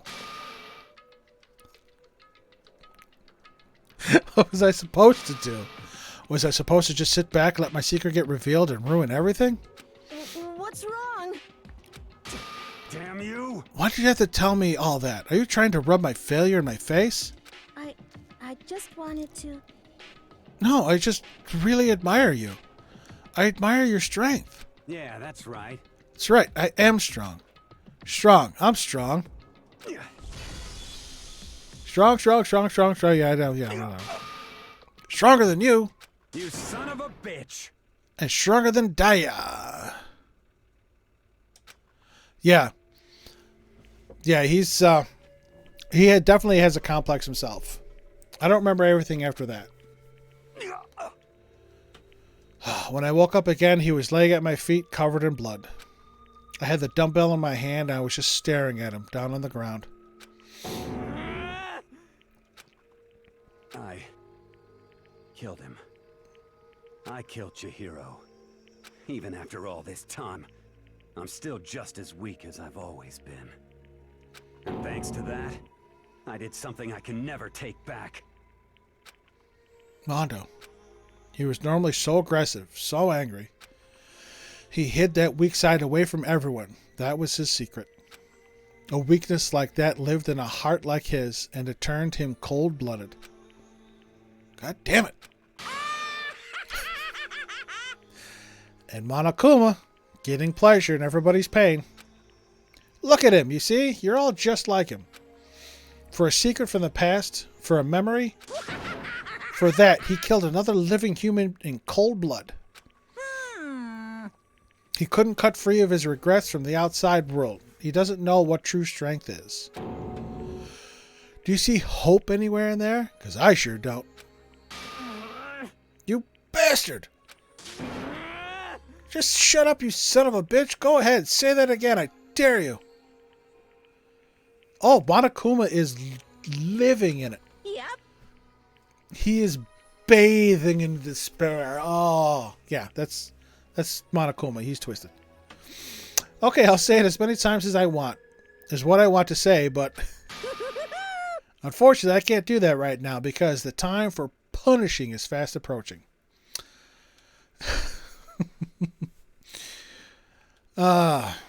So, time for another sentence. Yep, let's see. The ultimate baseball star got nailed with baseballs. What's the ultimate bike gang member going to get? Is he going to get run over? Punishing? It can't be. You mean execution? Well, yeah. Well now. That's what I promised you, right? The blackened that disturbs the peace will be punished. Ridiculous. Hold on. Now then, I prepared a very special punishment. For Mondo Owada, the ultimate biker gang leader. No, wait. Let's give it everything we've got. It's punishment time. It's clobbering time. I said wait. Sorry, man. I couldn't keep the promise we made. From one man to another.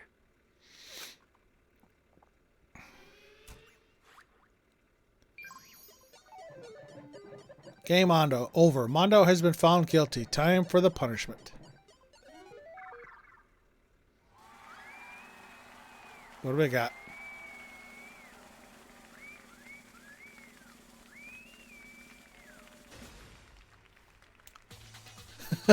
He's strapped to a bike. Monokuma's got his hairdo.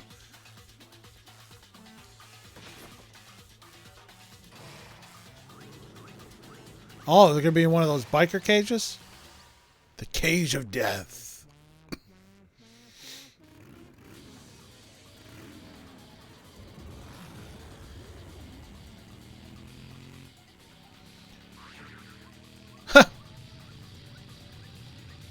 So, what's going to happen? I knew it had to do something with a bicycle. Or a motorbike, rather. Bicycle.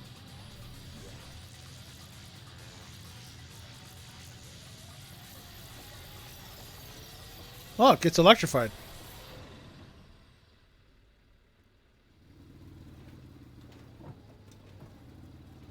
Monokuma's all tuckered out.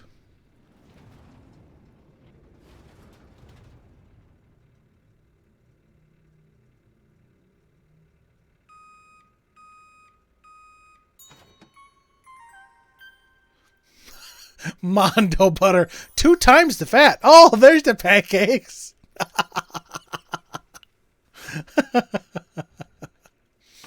Turning a human into butter? Laugh at death and your soul will forever be at peace. Guacamole or salsa, yeah. Can't be. Yeah, this bear is very twisted. My brother. Another murder and another execution. I want to feel again. Everyone's lives are taken so lightly here. I feel like I might be going mad. Maybe I'll just let it happen. Tell him, Taka. That's a lot of spit and phlegm. As Taka's sad screams invaded our skulls, we were each forced to realize once again. But he, of course, he had to. Oh, you smug son of a bitch. Yeah, Taka's broken. Their little man bond there in the sauna. What a disappointment. This is the end of the game? Kuya. What is this? You're completely insane. You know that? A game? One of our friends is dead. Do you realize that? Naturally. Of course you do. Because this game is life or death. Hey.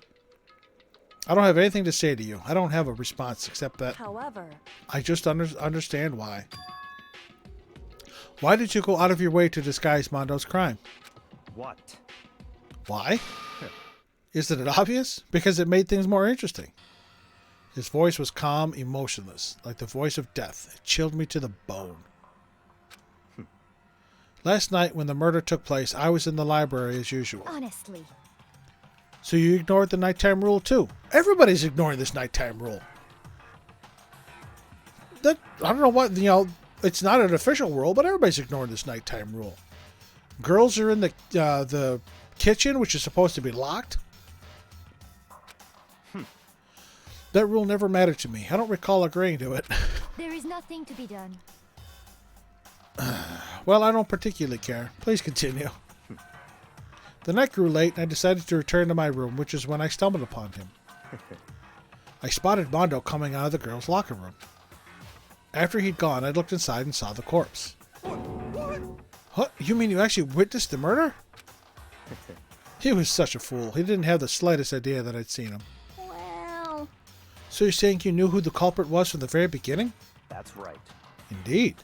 But if that had been the end of it, how boring would that have been? I mean, what a waste of time to have the answer revealed right at the beginning. It's like picking up a detective novel and reading the last chapter to find out who the killer is. Which is why I decided to lend a little helping hand. I thought it would liven things up. You're such a douche. You did all that to liven things up? I see. So after hearing about Genocide Jack from Toko, you decided to use that to create the fake murder scene. But damn, man, if we hadn't figured out who'd really done it, you would have been dead too, right?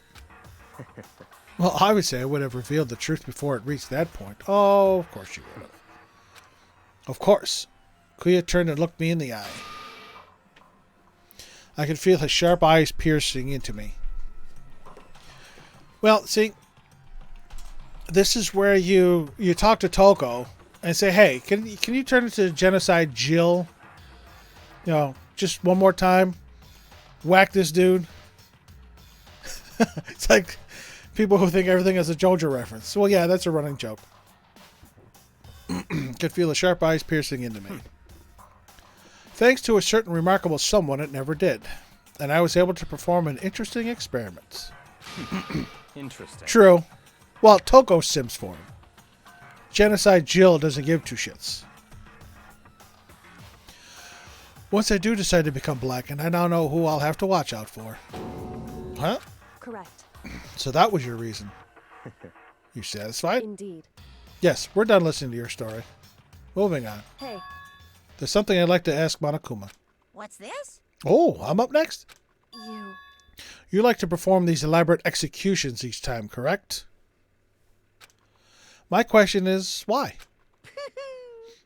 Do you like them? But you know, this punishment, this despair, it's not just for you.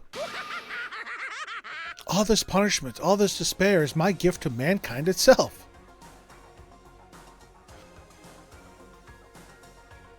True. Yeah, you got it. Yeah, that's right, Mikey. What? You're over-exaggerating. I am not over-exaggerating. These punishments are meant to transform all hope to despair. Damn. What do you mean? Huh? Mean? Mean? Mean? What the heck? Alright, yeah. Damn it. Good grief, I don't understand why you have to pick apart every little stupid thing. Whatever, it doesn't matter. In the end, I'm going to stand alone as the victor, and then everything will be revealed to me.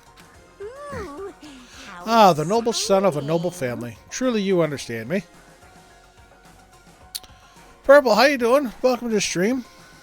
Hope you're doing well. Woohoo! I think this is the start of a terrifying friendship. He said, good grief. No, technically that's not a JoJo reference. That's a Peanuts reference. That's enough. Shut up. I would never stoop to the level of a childish criminal like you. Let me just say this. After I have achieved complete victory, you're up next. I'm going to find you and kill you. Understand? In the name of my family. In the name of the Togami family, for which victory is a foregone conclusion. You're getting all riled up. Ooh, so cool. It's like you're the main character of a video game or something. No trash mob for you. Oh, breaking the fourth wall again. I swear, whatever it takes, I will kill you. Temper, temper. Sounds like someone needs a nap.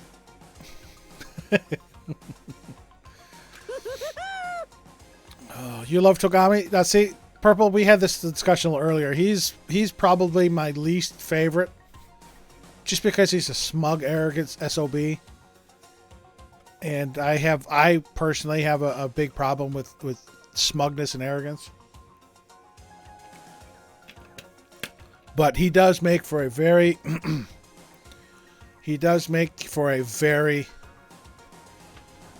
very interesting character. Lisa, how you doing today? Welcome back to the stream. Hope you're doing well today. Hello back to you. Yes, we're actually at the end of the second trial. We just finished it. And Purple wasn't here. Thank you very much. Thank you very much for the follow.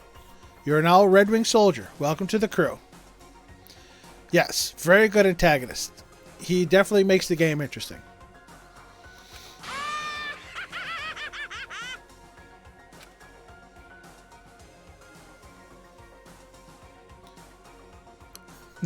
Monokuma's laughter pealed across the courtroom and the curtain closed on the case of Chihiro and Mondo.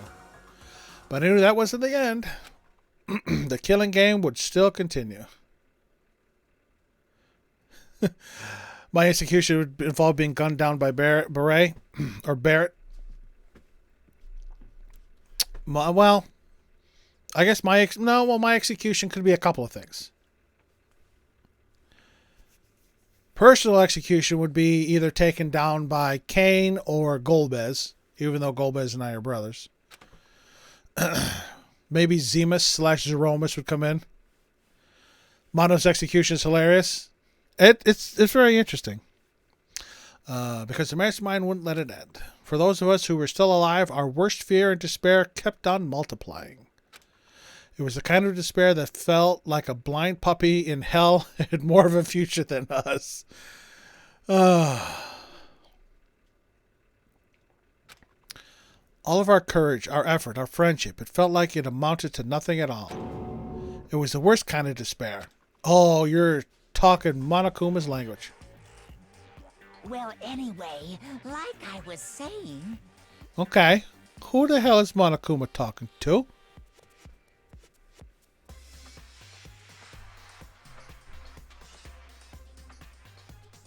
This is a pretty good spot. Yeah, a really good spot. Listen, I had a hard enough time on this trial, and I needed help. Anyway, isn't it amazing how that girl went and killed someone before things even had a chance to get boring? No, I'm good, Lisa. Once things really get moving, it'll be like a roller coaster. There won't be any stopping it. Oh, absolutely. The executions, just the fact of the executions, that there are executions, is despair. The fact that in order to get out, you have to murder is despair. Fear and despair charge forward at a speed nothing can hope to match. I like how they give all the, like, anonymous people this same Mr. Clean, you know, the Mr. Clean character. But I must admit, I'm disappointed. I went to all the pain and effort of making you part of the group, and you couldn't play your part.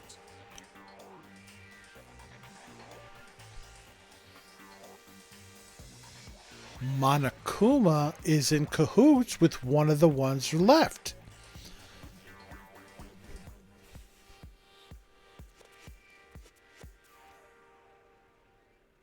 Son of a bitch. There's an insider. You do remember you were supposed to make the first move, right? Well, no biggie. Nothing we can do about it now. So just do your best to make things more exciting from now on, okay? After all, that's what everyone wants to see. Monokuma just said a huge clue. Keep that in mind for when you find the mastermind. He said they were supposed to make the first move. That's the only thing I can think of. That's what he just said. There's one thing I'd like to ask you. As long as you don't want to know my measurements, fire away. His measurements. Who is it? The 16th high school student, I mean.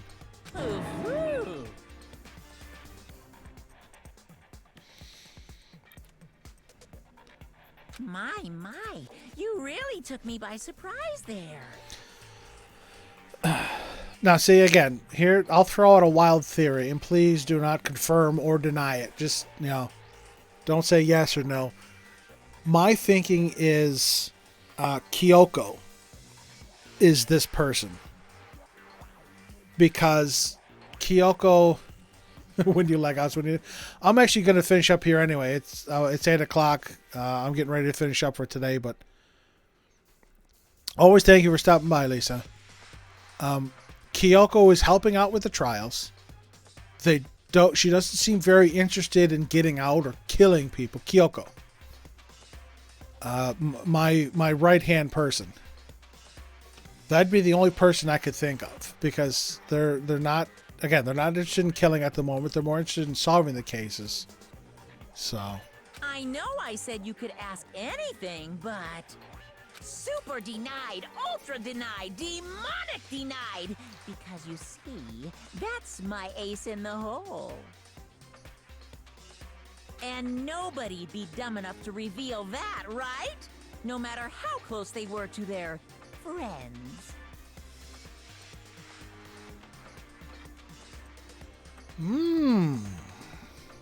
So Monokuma and this person are friends.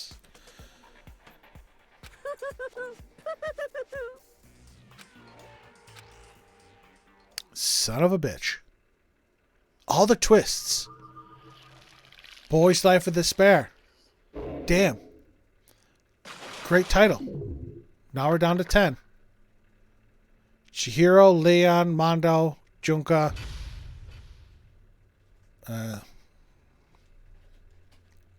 Sakaya. Oh, I just received a crazy diamond present.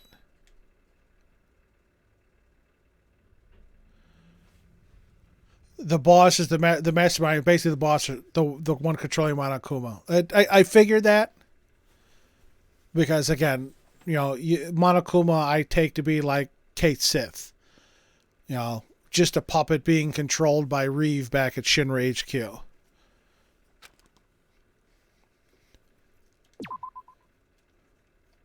Okay, we can come up here and overwrite this.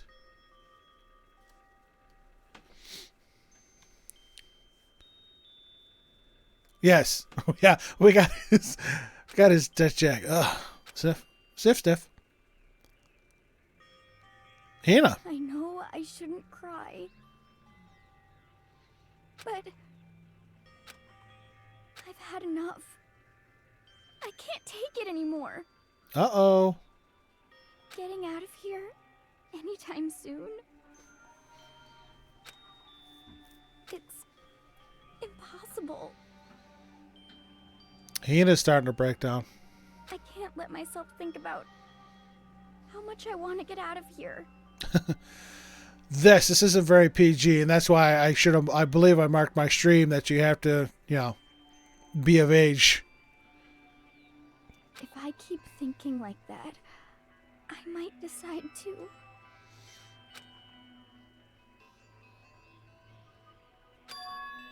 Donuts. I need to eat some donuts. That'll cheer me up.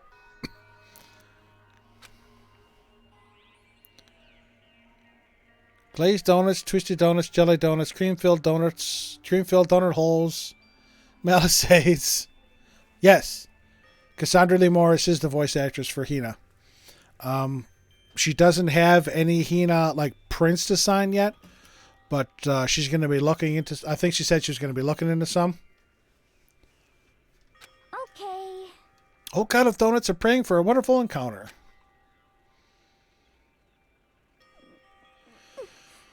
I'm sorry. Please forgive me for breaking the nighttime rule, but right now for me, donuts are absolutely necessary. The kitchen's supposed to be locked.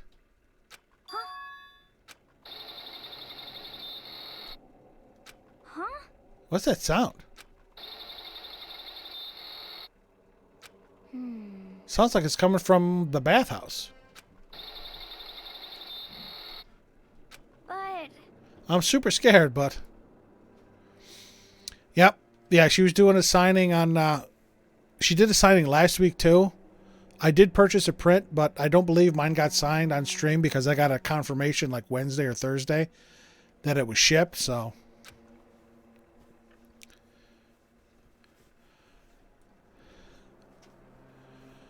Mikey, thank you very much for stopping by. Again, you saw most of the second trial. Again, thank you for stopping by. I highly recommend it. Steam had a sale when I bought these. I got like 4 of the games for like $30. But again, thank you for hanging out, and I'll see you again. You got yours signed last week? Yeah, mine was signed during the week because I got the shipping notice that it should be on its way. Is someone there?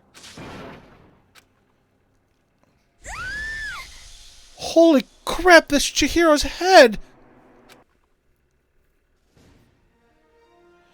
Next Generation Legend, Stand Tall, Galactic Hero. Okay, so we have Hifumi and Sakura. 4 signed? Yeah, I wanted the Morgana one because I wanted to add it to my wall. If she comes around again, I'll probably get another.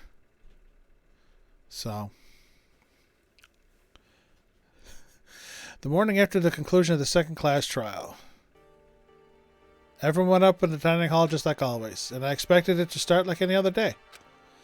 That's what I expected, but Today's count kind of sucks, huh? Toko and Kuya still refuse to show up. And I haven't seen Miss Asahina anywhere. She said her stomach was hurting, so she's taking it easy in her room for today. Thank you, Jago, and again, I'm glad you got yours signed as well. Chihiro's computer plays a big role in a trial or execution? Interesting. Oh. That is rather unusual for her. Normally she's so full of energy. Which is exactly what makes me worry. So then... So, it's just the 7 of us then? Looks that way. How about that? It's times like this where the committee chairman needs to get things going with a bang. Yeah, Taco is a little too broken up right now. Impossible. Or not. Taka hasn't said a word since everything that happened yesterday. When look at his face showed he hadn't slept a wink last night. Must be because of Mondo. Absolutely. Two of them became so close, and then he finds out Mondo killed Chihiro. And then having to watch Mondo get punished, and nothing he could do about it. Can't even imagine what it must have done to him. Well, based on the opening card, it looks like Hifumi and Sakura are involved in this case. It's going to happen now. We haven't found any way out, and we have no idea if help's ever going to come. Now I'm all depressed just thinking about it. We simply have to make the best of things, do our best to get along and live here in peace. Forget about the outside world and accept this new life. That is the only hope we have now. What? To live here forever? Well... Here we have every convenience. We have food, clothes, our every need is seen to. Why are you dissatisfied? In fact, let me ask you this. What is it about the outside world that you long for? Is that okay? Competition, discrimination, victimization, and violence? As society grows, so does its perversion. In which case, is our current situation not... Demon Angel, pretty pudgy princess. Huh? Huh? Here we go. Meggy, the drill shop owner, the bunny-eared Amazon, Cat Girl Dog Boy, Robo Justice, the Galactic King. and what I mean is there's no 2D here. There is nothing to be done. The mastermind puts such base desire to their advantage, bending you to their will. Thanks, Miss Mono. Again, most of the stuff is going over my head. So, because I have no idea. I understand, those of you that have played the game know what the references are. Again, they're just going completely over my head. I'm just enjoying everybody's here and everybody's having a good time. And as soon as I can get to a save spot, I got to wrap up for today. The mastermind puts such base desire to their advantage, bending you to their will. You know?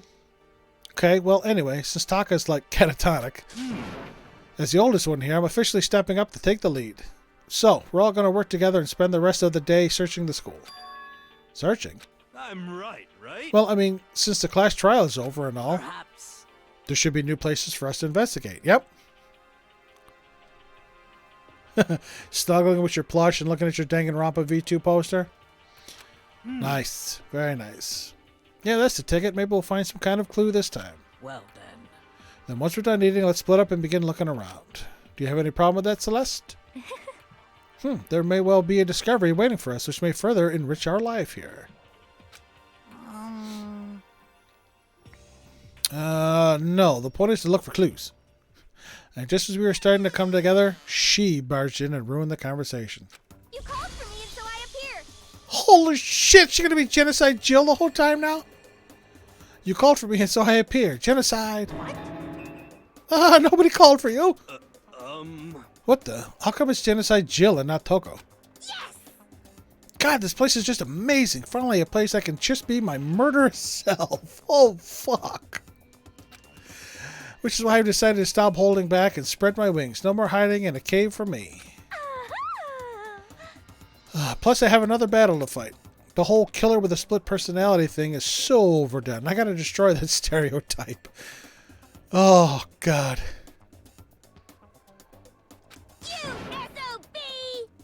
I'll fight all day and all night to murder those totally slanderous cliches. Holy shit, she's twisted her tongue again. But you are a killer with a split personality. If she weren't here, my chances of survival would go up at least 10%. Oh, that face is so creepy.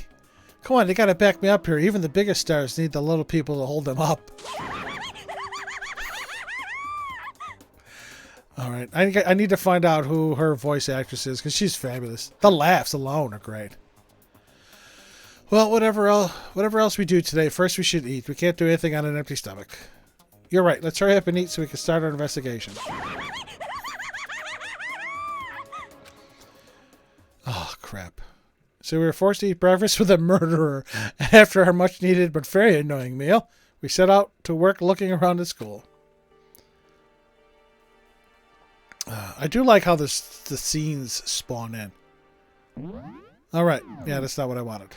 This is what I wanted.